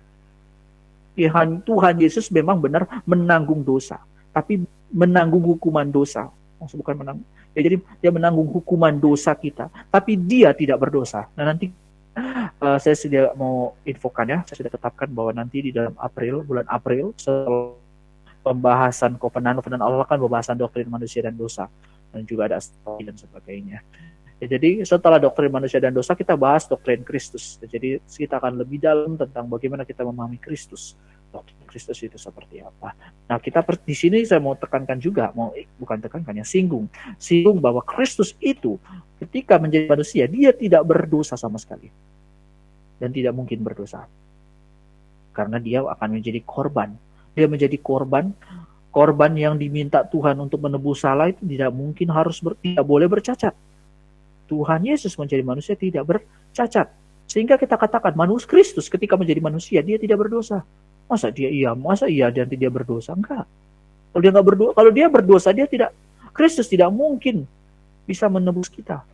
Korbannya tidak diterima, tapi dia bangkit loh. Alkitab mengatakan kebangkitannya itu menunjukkan bukan hanya dia sebagai anak Allah, tapi dia sebagai pribadi yang diterima korbannya. Nah, itu yang kita bisa tangkap ya. Nah, tapi kita lebih dalam lagi berikutnya enggak di sini. Jadi manusia jiwanya itu tidak dapat dibagi. Masing-masing kita bertanggung jawab sendiri kepada Allah. Masing-masing kita bertanggung jawab kepada Allah, bukan dari orang tua kita. Maka poin yang benar bahwa melalui keberdosaan Adam, kuasa dosa masuk melalui keturunan-keturunan Adam. Maksudnya melalui Adam ya maksudnya. Ya keturunan-keturunannya kita mengalaminya. Kuasa dosa loh. Jiwa itu sendiri tidak berdosa. Dalam pengertian jiwa itu bukan sesuatu yang sama dengan dosa. Tapi ada kuasa dosa masuk di dalamnya. Jiwa manusia itu ada kuasa dosa, tapi bukan sama dengan dosa. Itu dua hal yang berbeda lah. Dosa dan jiwa itu dua hal yang berbeda. Nanti kita bahas di dalam apa itu dosa, tanggal 21 Maret. Nah, jadi kita bahas lebih dalam. Jadi ini memang kelas MBA. Saya nggak tahu ini yang hadir. Saya nggak lihat ya. Saya nggak tahu ada yang baru atau seperti apa. Ya kalau ada yang baru saya ucapkan selamat. Yang belum, kalau yang sudah lama ya tahu lah ya. Jadi kita belajar seri Doktrin Manusia dan Dosa. Nah, seri Doktrin Manusia dan Dosa itu tanggal 21 Maret itu masih tentang apa itu dosa. Nah, di situ kita bahas. Jadi nggak di sini. Kita bahas memang seutuhnya Doktrin Manusia dan Dosa. Nah, jadi poin ini memang ada benarnya. Nah, makanya saya katakan 2 di antara 3 ini ada benarnya. Tapi 1 di antara 2 yang benar itu ada punya kelemahan yang besar. Dan yang paling benar itu adalah apa? Kreasionisme. Ini yang paling banyak dipegang oleh para Protestan, para orang Reform dan sebagainya. Dan juga, tapi bukan hanya karena Reform ya, bukan karena saya orang Reform di sini saya mengatakan karena Reform mengatakan demikian, ya karena Reform mengatakan demikian maka saya percaya, bukan karena itu, tapi karena Alkitab sendiri menunjukkannya. Nah, memang kalau kita melihat jiwa itu justru bukan dari orang tua, bukan luntang-lantung dulu baru tiba masuk ke tubuh, bukan. Tapi Alkitab mengatakan jiwa itu langsung dari Allah. Kita baca beberapa ayat di sini ya. Ini bisa dilihat ya. Ada juga ini di tulisan besar nih, asal usul jiwa ini kan kelihatan ya. Pengkhotbah 12 ayat 7, silakan. Satu-satu.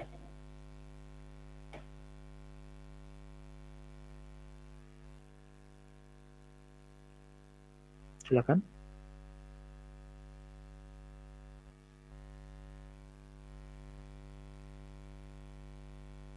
Dan debu kembali menjadi tanah seperti semula, dan roh kembali kepada Allah yang mengaruniakannya.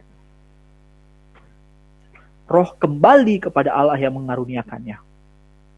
Allah yang langsung mengaruniakan itu roh itu. Bukan dari jiwa dari orang tua, enggak. Lalu Yesaya 4 ayat 5, silakan.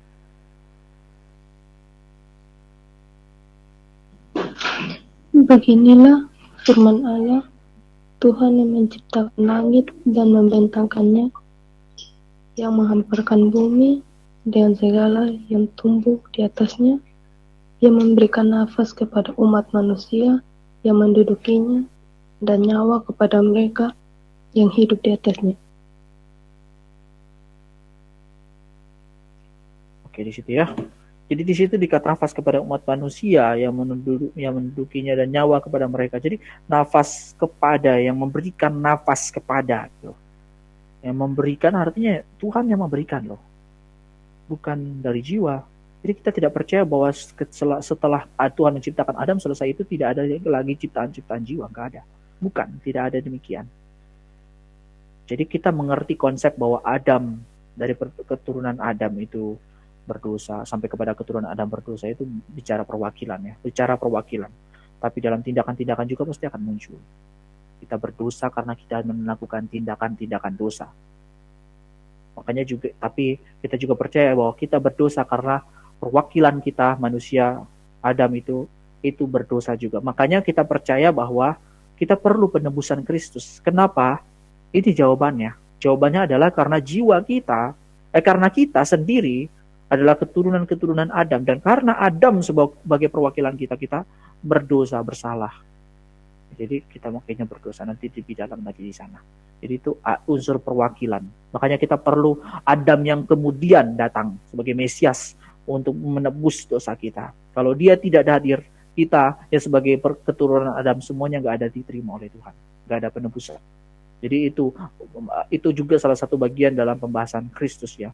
Kristus sebagai perwakilan pembenaran kita. Nah, maka kita baca lagi selain itu di dalam Zakaria 12 ayat 1. Saya bacakan saja ya. Zakaria 12 ayat 1.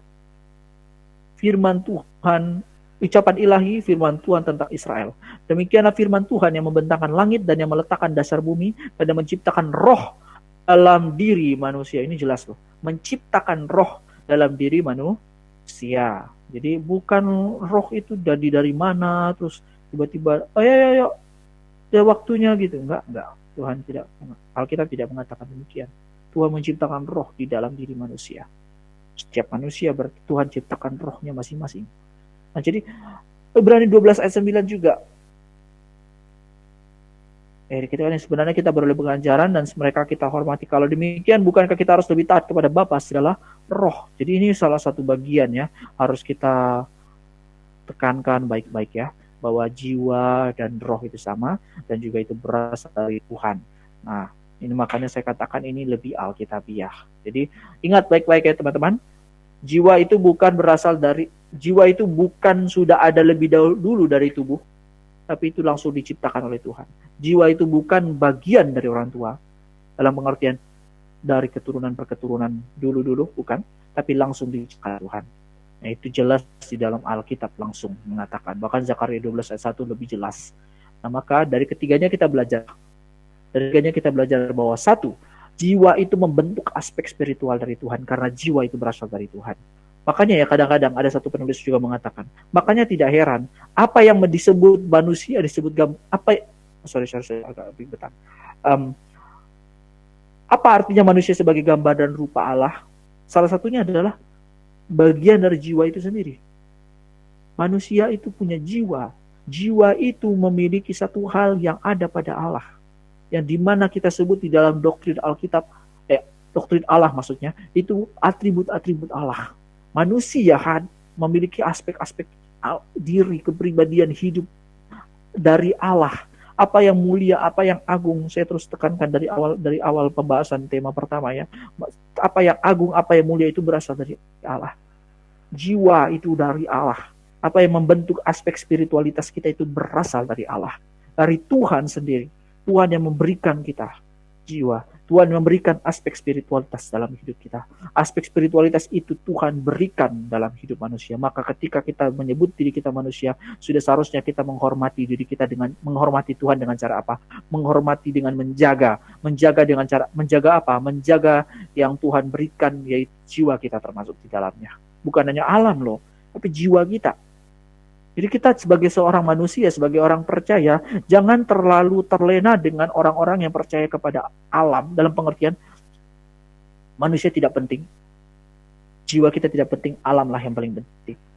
Atau manusia lebih penting, manusia tidak penting. Justru manusia juga harus dijaga baik-baik. Diri kita masing-masing harus dijaga.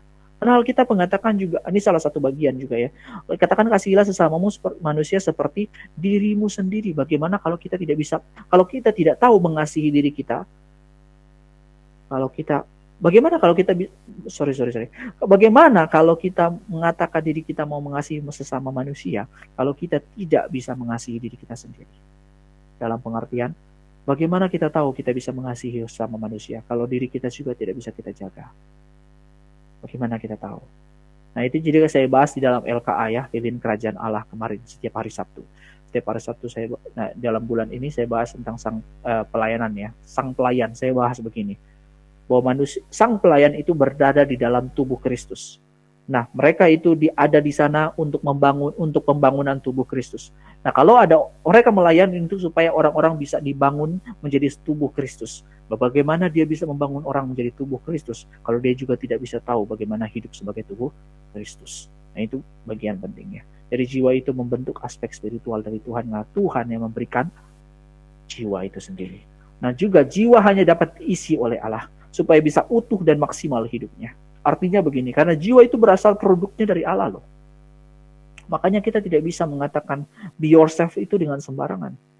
Be yourself. Tapi be yourself-nya itu di mana? yourself-nya itu harus dari Tuhan. Apa yang kosong dalam hati kita, itu bisa kita rasakan kan? Nah itu tidak bisa diisi oleh siapapun. Itu hanya dari Tuhan. Karena jiwa itu sendiri berasal dari Tuhan. Kalau kita tidak dipenuhi oleh firman, kalau tidak dipenuhi dengan Kristus, tidak dipenuhi oleh Tuhan di dalam jiwa kita, dalam hati kita, dalam pikiran kita, kita tidak merenungkan firman, kita tidak memasukkan firman dalam hidup kita tidak memikirkan, memperhatikan firman dalam hidup kita akan kosong dalam hidup kita. Kekayaan tidak membuat kita menjadi seorang yang maksimal hidupnya sebenarnya. Kekayaan bisa dipakai, tapi kalau tanpa Tuhan kita tidak bisa maksimal. Karena jiwa itu berasal dari Tuhan dan akan kembali kepada Tuhan.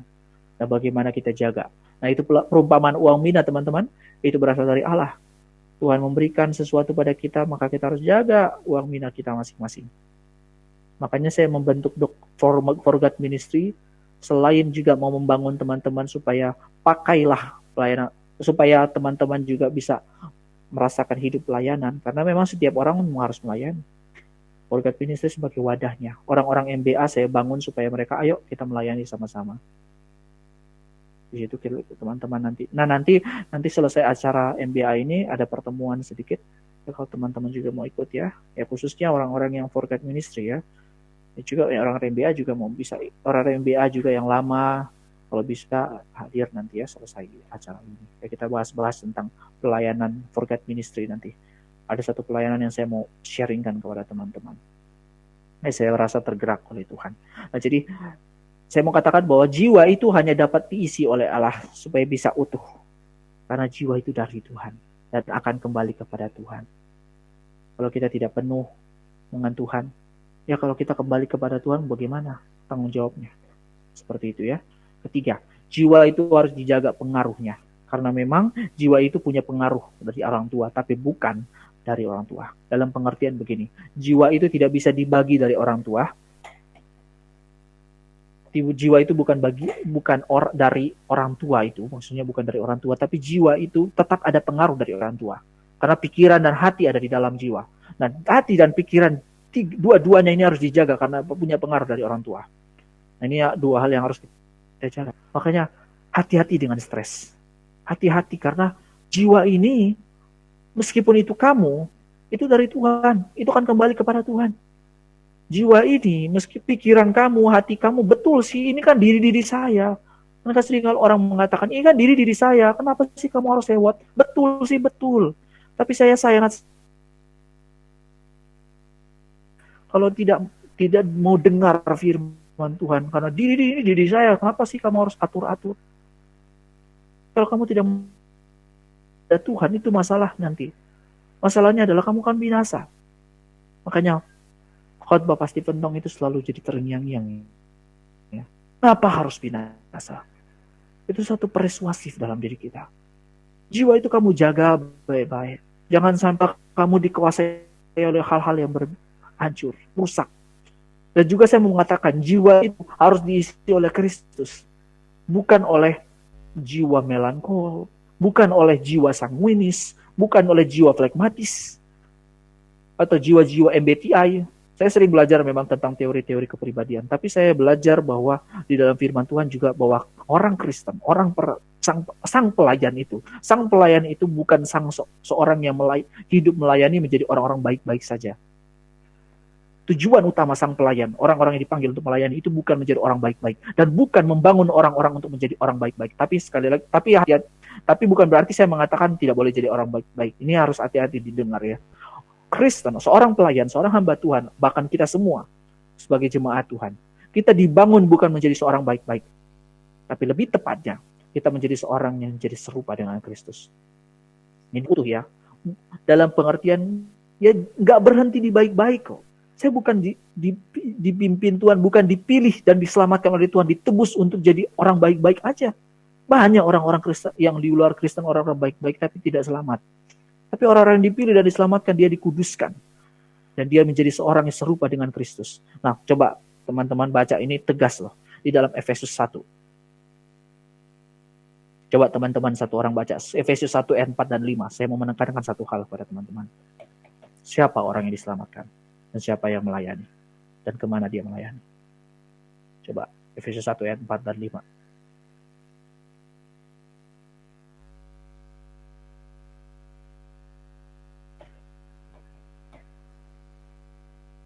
Silakan.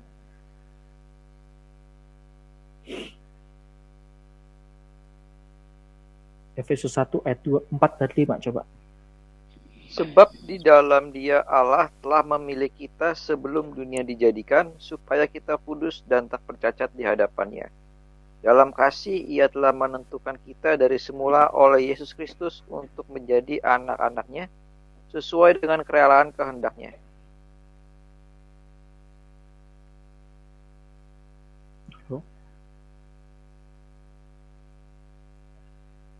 Oke, saya bacakan aja ya. Sebenarnya tujuan saya suruh membaca supaya teman-teman ada fokus ke situ. Jadi kan kalau biasanya kan kalau pengkhotbah sudah ngomong ayat firman Tuhan, biasanya ya sudah lalu saja begitu.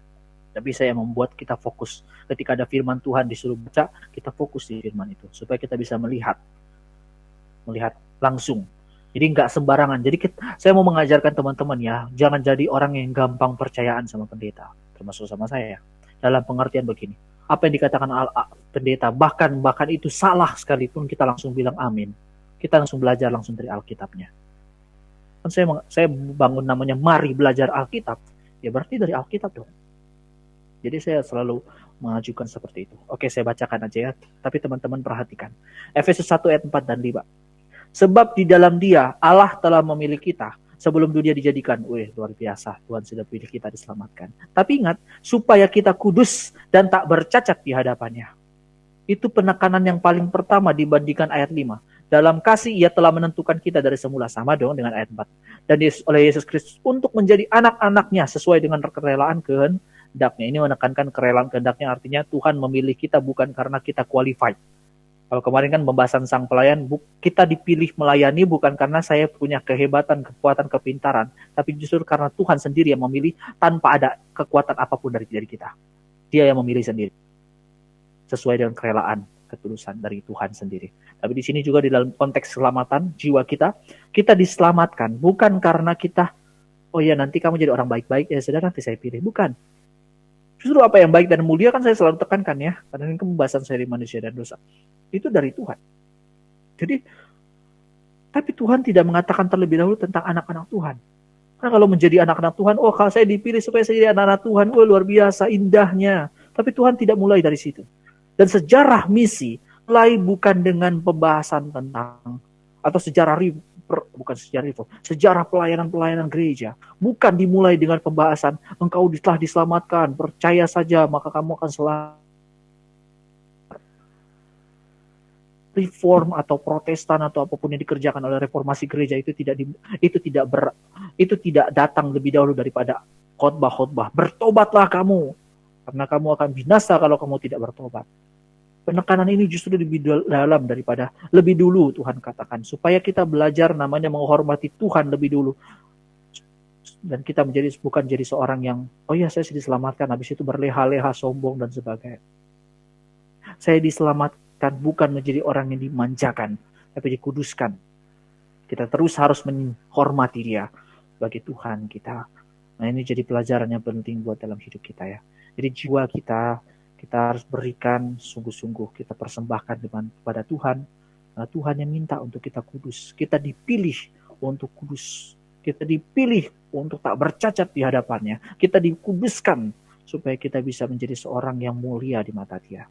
Bukan hanya sekedar diselamatkan aja. Kamu selesai, habis selamatkan, habis itu kamu main-main dengan Tuhan lain. Jadi teman-teman, jadi itu pelajaran kita ya teman-teman. Bahwa jiwa kita itu harus dijaga. Jiwa kita itu menjadi serupa dengan Kristus. Karena nanti kalau kita baca Efesus 1 dan berikut-berikutnya kita akan membahas bahwa kita diselamatkan ada di dalam Kristus. Jadi kita dibawakan untuk jadi seorang yang orang-orang baik-baik aja, bukan. Tapi menjadi seperti Kristus. Ketika kita melayani orang, saya membangun teman-teman itu bukan membangun teman-teman menjadi orang-orang baik. Tapi bukan berarti saya bukan anti dengan orang-orang baik ya. Maksudnya dalam pengertian bukan menjadi orang baik, tapi lebih tepatnya menjadi orang serupa dengan Kristus. Nah hidup kita harus jadi serupa dengan Kristus yang mulia dan agung dan sebagainya. Nah, Kristus tentu Orang baik kan belum tentu kan orang mulia dan agung dan sebagainya. Dalam pengertian beginilah, orang baik belum tentu orang benar tentu orang baik. Kristus adalah kebenaran. Dan hidup kita haruslah kebenaran, bukan jadi orang baik saja. Itu perlu dimengerti. Jadi kita sebagai orang percaya harus selalu ingat, jiwa kita itu berasal dari Allah. Jiwa kita bukan dari keturunan, jiwa kita itu dari Tuhan dan kita harus persembahkan sesuai dengan yang Tuhan berikan. Karena itu uang minanya yang Tuhan berikan. Jadi kita perlu belajar. Nah, bagaimana kita tahu jiwa kita berawal dari mana? Nah, itu berawal bagaimana maksudnya. Kita bahas di dalam minggu depan. Waktu itu Tuhan tidak pernah menciptakan sesuatu tanpa tujuan. Termasuk ketika diciptakan gambar rupa itu ada arti dan tujuan. Nah, itu akan berhubungan dengan pembahasan kita. Itu selalu menyambung satu menjadi satu. Jadi harus dimengerti ya teman-teman sekalian supaya kita bisa kuat. Iman kita punya dasar kuat dan sebagainya. Oke, sampai di sini ya pembahasan kita. Jadi itulah yang kita bisa lihat ya bahwa di dalam pembahasan tentang jiwa bahwa kita sebagai orang-orang percaya harus tegas untuk menjaga jiwa kita dan menjaga diri kita supaya kita bisa persembahkan sesuai dengan kehendak Tuhan. Apa arti sesuai dengan kehendak Tuhan? Sesuai dengan apa yang Tuhan telah berikan kok. Yang sesuai dengan kehendak Tuhan kan dari Tuhan. Jiwa kita kan bagaimana kita persembahkan sesuai dengan Tuhan. Ya Tuhan sudah beri, bukan dari kamu pikir-pikir lagi bahan apa yang saya bisa kasih kepada Tuhan. Tuhan sudah kasih. Firman Tuhan sudah kasih. Kalau mau tahu bagaimana sesuai kehendak Tuhan, firman Tuhan sudah Tuhan kasih. Pelajarilah itu. Isilah jiwa kita dengan firman, bukan dengan teori-teori kepribadian yang lain. Itu juga jadi pelajaran buat saya juga. Karena kadang-kadang kita terlalu terlena ya. Oh, saya Aquarius. Saya harus jadi orang Aquarius. Oh, saya melankolis. Ya, saya kalau berdasarkan tipe kepribadian saya melankolis. Ada yang bisa juga campuran dari koleris juga. Melankolis, koleris dan sebagainya. Sanguinnya bahkan di bawah-bawah sama sekali. Saya nggak ada unsur-unsur menceriakan kayaknya buat teman-teman. Bahkan di dalam pembahasan kayaknya nggak ada ceria-cerianya tadi kita ya. Nah, tadi memang melankolis, koleris, pragmatis mungkin. Nah, di situ juga saya membahas. Tapi saya belajar juga bahwa sebagai orang percaya kita bukan jadi orang-orang begitu, tapi menjadi orang yang seperti Kristus. Kan sebagai pelayan Tuhan juga Kristus mengatakan di dalam Efesus 3 terakhir. Bukan Efesus 3, Efesus 4. Dikatakan ya, coba Efesus 3 ayatnya yang ke-12. Kita lihat, coba satu orang lihat. Efesus 4 ayat 12. Untuk memperlengkapi dan Tuhan memberikan baik rasul-rasul maupun nabi-nabi, baik pemberita Injil maupun gembala dan pengajar, untuk memperlengkapi orang kudus untuk apa? Bagi pekerjaan pelayanan, bagi apa? Bagi pembangunan tubuh Kristus. Jadi para pelayan-pelayan itu membangun untuk tubuh Kristus. Sampai kita semua mencapai kesatuan iman, pengetahuan yang benar, kedewasaan penuh, dan paling penting, sampai tingkat pertumbuhan yang sesuai dengan kepenuhan Kristus, bukan kepenuhan orang baik. Sehingga kita bukan lagi orang anak-anaknya dan sebagainya, tetapi dengan teguh berpegang kepada kebenaran di dalam kasih kita, bertumbuh di dalam segala hal ke arah Dia. Kan kita kan dari Tuhan, oleh Tuhan, dan kepada Tuhan, yang adalah kepala, daripadanya lah seluruh tubuh yang rapi tersusun. Kita semua sebagai tubuh Kristus, sebagai orang percaya kita ada di dalam tubuh Kristus, kita berarah kepada Dia. Nah, jadi makna dari jiwa adalah itu berasal dari Allah. Maka kita hidup memang ada makna, dan makna itu harus kita persembahkan. Hidup kita, bagaimana kita mempersembahkan diri kita kepada jemaat sesama kita. Jadi kan kalau kemarin bahas bahwa tubuh adalah refleksi dari gambaran gambaran Allah dan gerejanya. Bagaimana kita mengaplikasikannya ya, bagian yang sekarang kita pelajari. Bagaimana kita mempersembahkan diri kita, membangun satu sama lain dalam satu tubuh Kristus. Seperti itu ya teman-teman. Jadi pelajaran hari ini kiranya bisa jadi satu penekanan bagus buat teman-teman dan satu pelajaran baik buat kita supaya kita menjaga jiwa kita dan menyerahkan jiwa kita dengan sungguh-sungguhnya seperti dari Tuhan. oleh Tuhan. Dari Tuhan dalam pengertian seperti apa yang Tuhan telah berikan. Itu bagaimana kita membangun diri kita yang dari Tuhan adalah gambar rupa Allah. Sekaligus juga bagaimana kita terus bersatu, bersekutu dengan Tuhan. Supaya gambar rupa Allah itu kita jaga baik. Dan juga untuk Tuhan semuanya. Untuk pembangunan tubuh Kristus dan untuk Kristus sendiri. Jadi untuk Allah Tritunggal lebih tepatnya. Jadi itu pelajaran kita hari ini. Untuk minggu depan kita bahas Imago Dei. Ya, semoga teman-teman bisa hadir ya, karena itu pembahasan yang besar memang tentang manusia itu apa. Nah, jadi kita belajar hal itu. Dan sebelum kita diskusi lebih lanjut tentang hari ini, kita berdoa terlebih dahulu, dan saya minta untuk saudara Henok bisa pimpin kita dalam doa. Silakan.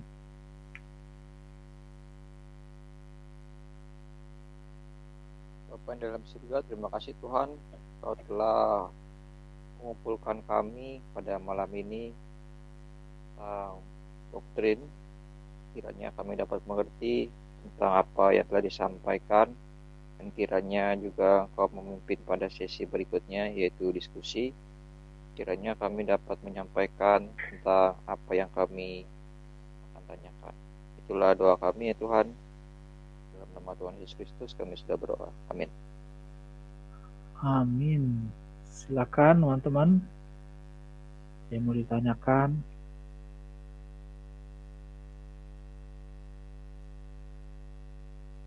Ada yang masih mau bingung mungkin? Saya mungkin mau bertanya, Kak. Tapi ini mohon maafin kayaknya agak lari jauh dari topik kita pada malam hari ini. Oke. Tadi malam saya dikejutkan dengan sebuah pertanyaan dari kawan sehari-hari. Dan saya bingung harus jawab bagaimana, karena saya hanya bisa jawab mungkin itu salah satu PR buat saya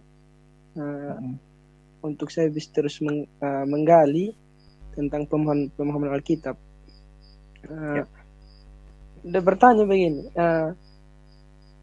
kenapa harus ada dosa? Kenapa harus ada yang salah? Kenapa tidak benar semua saja, ya bilang begitu? Tuhan kan tahu segalanya, bisa segala sesuatu. Kenapa tidak membuat itu baik, semua baik? Dan di situ saya jawab, kita ini bukan robot supaya kita dikendalikan terus. Pada awalnya memang Tuhan sudah membuat semuanya baik. Semuanya Tuhan sudah membuat segala sesuatu itu baik adanya. Tidak ada yang karena manusia tahu tentang yang jahat itu karena manusia ingin mau sama dengan Allah, sehingga manusia jatuh dalam dosa. Mungkin kalau jawaban dari itu bisa menjawab dari pertanyaan itu, Kak. Mohon pencerahannya lagi. Bisa, tapi kurang lengkap. Bahas begini juga, bahwa ini sebenarnya kalau ini agak sarkas mungkin disebutnya ya. Ya, siapa kamu mau atur-atur rencana Tuhan? Orang-orang yang katakan demikian kadang-kadang terlalu cepat ya menyalahkan Tuhan. Terlalu cepat mengatakan bahwa Tuhan itu terlalu salah dan Tuhan itu tidak becus di dalam menciptakan sesuatu yang baik adanya. Seolah-olah dia mau mengatakan bahwa apa yang baik itu berdasarkan dengan apa yang dia sebut baik. Tapi dia tidak melihat keseluruhan. Karena apa yang disebut baik, Tuhan yang tahu itu baik kok. Dan memang setiap manusia diciptakan memang baik. Lalu kenapa ada dosa demikian? Ya justru hal yang paling gak baik, memang kita maukah? Apakah disebut baik ketika kita melayani Tuhan itu karena aturan, hukuman, atau robotinitas gitu? Istilah saya itu ya, robotinitas. Kan nggak lebih baik ya? Nggak lebih baik daripada seorang pribadi yang benar-benar memberikan dari dirinya sendiri. Kan itu lebih baik ya kan? Siapa kita mengatakan bahwa kayaknya lebih baik bahwa semuanya baik semuanya? Kenapa yang baik itu menurut kita itu belum tentu itu baik pada dasarnya. pada intinya, bukan pada intinya, pada aslinya, kenapa yang dipikirkan manusia itu terbatas, termasuk pikiran itu. Nah, kita kalau mengatakan begitu, itu pertama kita sebenarnya sedang mengatakan diri kita itu paling jadi Tuhan. Kenapa ya Tuhan gak ciptakan begini gak? Kenapa ya kayaknya Tuhan gak becus begitu kan? Ya, coba tanya dia balik. Memang coba saya tanya, mau kamu dikasihi seseorang yang melakukan sesuatu karena robotinitas? Senangkah kita bahkan senangkah kita demikian? Bahkan kita ya kadang-kadang kita juga bosan loh sama orang-orang yang datang cuma ya ala kadarnya cuma sekedar menghormati. Bahkan kadang-kadang perasaan pendeta ya, saya mau katakan ya, beberapa pendeta juga pernah katakan, yang paling gak nyaman itu apa sih? Pendeta ya salah satu kondisi pendeta yang paling gak nyaman dari pendeta, maksudnya apa yang pernah dialami pendeta yang salah satu yang paling gak nyaman itu apa sih? Salah satunya dia dihormati ya hanya karena statusnya, bukan karena manusianya. Dan itu sedih sekali. Habis itu nggak ada hormatnya sama sekali. Selesai dari gereja mana ada hormatnya pun nggak ada kadang-kadang. Itu sedih loh. Nah, jadi bahkan dari hal seperti itu pun kita sedih.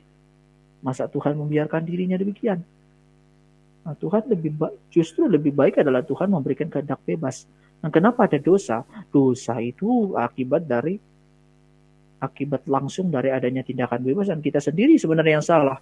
Sebenarnya Tuhan bisa membuat itu bisa. Siapa yang buat sebenarnya? Kita yang menerima kuasa dosa hadir dalam diri kita. Yang salah sebenarnya siapa? Tuhan tidak ciptakan dosa loh. Itu juga jawaban loh. Tuhan tidak ciptakan dosa. Tuhan menciptakan manusia baik adanya. Tuhan tidak menciptakan setan. Tuhan menciptakan malaikat baik adanya. Tapi tiba-tiba mereka muncul seperti itu, siapa yang salah? Siapa yang pilih kejahatan itu hadir? Makanya kata Agustinus salah satu kata-kata yang harus diserap baik-baik dan tepat ya. Dia katakan, kejahatan itu tidak ada. Kejahatan itu adalah ketiadaan kebaikan. Artinya gini, Tuhan tidak ciptakan yang namanya kejahatan. Kejahatan hadir karena kebaikan itu tidak dihadirkan dari diri kita. Artinya adalah begini, salah siapa sih kejahatan itu hadir? Bukan salah Tuhan loh. Bukan salah iblis juga kadang-kadang. Karena salah kita yang membiarkan diri kita untuk mau berdosa. Gitu, bisa dijawab. Jadi, balas balik tapi agak sarkas. Kalau dari saya begitu sih ya. Tapi bisa dimengerti ya Bes? Iya Kak, bisa deh. Terima kasih untuk pencerahannya Kak. Iya. Jadi balas lagi. Kalau orang-orang begitu kadang-kadang terlalu sombong, kadang-kadang begitu.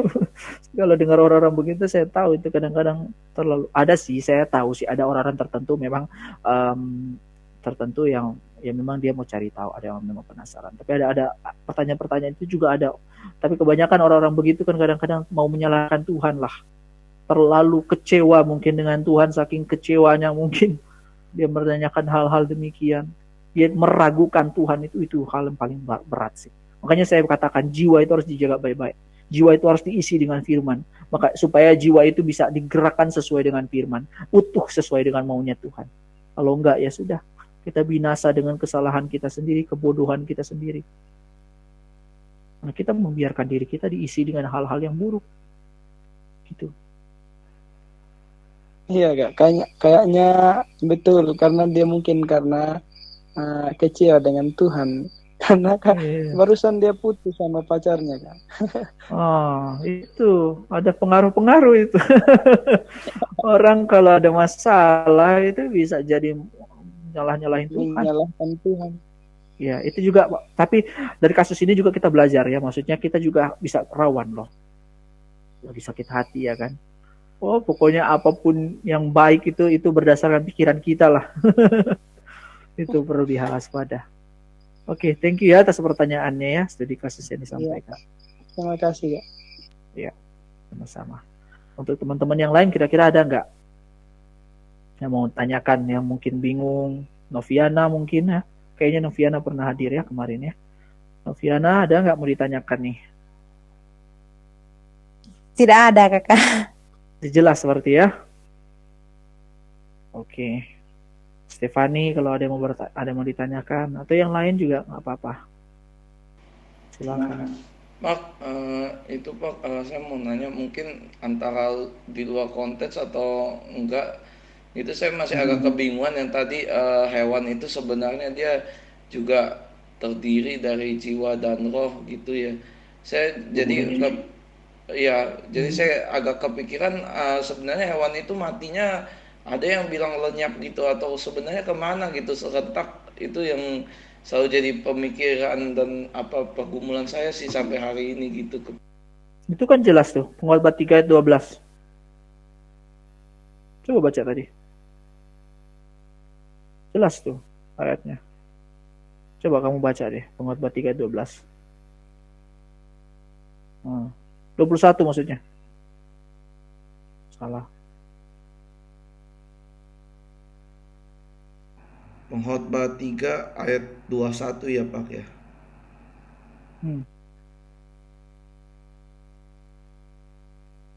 Coba baca. Pengkhotbah 3 ayat 21. Siapakah yang mengetahui apakah napas manusia Itu bukan pertanyaan loh itu. Dan napas binatang itu menjelaskan. ke bawah bumi. Menjelaskan apa kira-kira? Dari situ kira-kira kamu dapat apa tuh? Coba. Jelas lah sebenarnya itu. Bisa nggak kira-kira dapat tuh?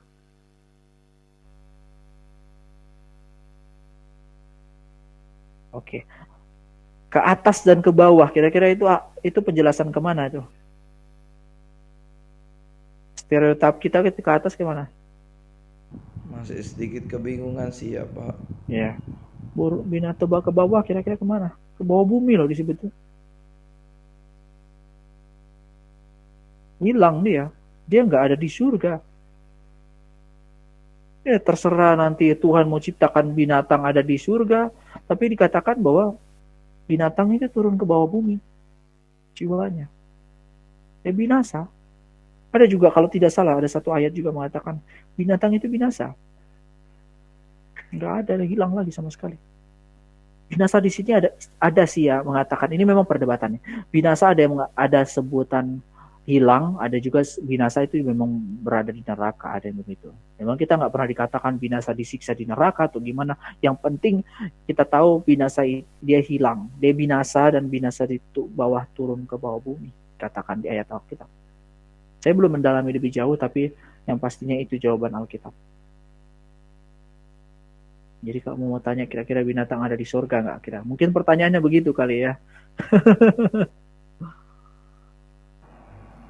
Jadi intinya dia udah pasti lenyap ya Pak ya, udah nggak mungkin gimana lagi ya. Tapi di satu sisi saya bingungnya kenapa ada nggak bisa juga ya dibilang begitu ya. Apa ketahuan bumi tapi nggak juga. Enggak, Alkitab kan jelas nih. Kan kita nggak punya otoritas lainnya dari Alkitab. Alkitab jelas itu dia binasa. Kita nggak pernah dikatakan binatang entah kemana. Dan ini bedanya ya. Jiwa manusia dengan jiwa binatang bedanya di mana? Jiwa binatang tidak disebut gambar rupa Allah. Makanya jiwa binatang itu tidak punya akal budi yang seperti akal budi manusia. Perasaan seperti perasaan dalam pengertian perasaan gimana ya? Kita tahu si binatang punya perasaan, punya akal budi.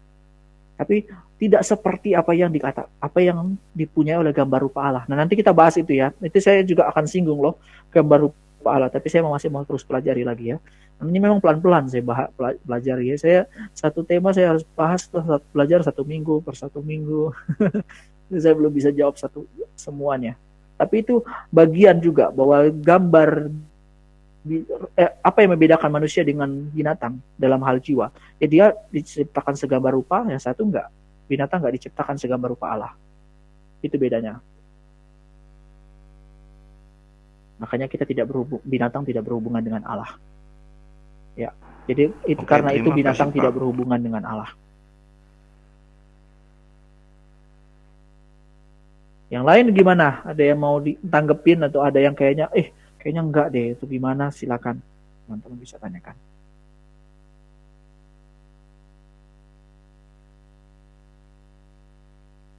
Tidak adakah?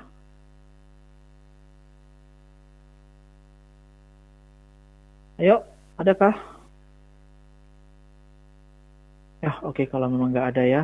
Nah, kita juga ada pertemuan ya teman-teman, juga kalau mau hadir juga nggak apa-apa. Ya, selesai doa saya mau ada pertemuan sebentar.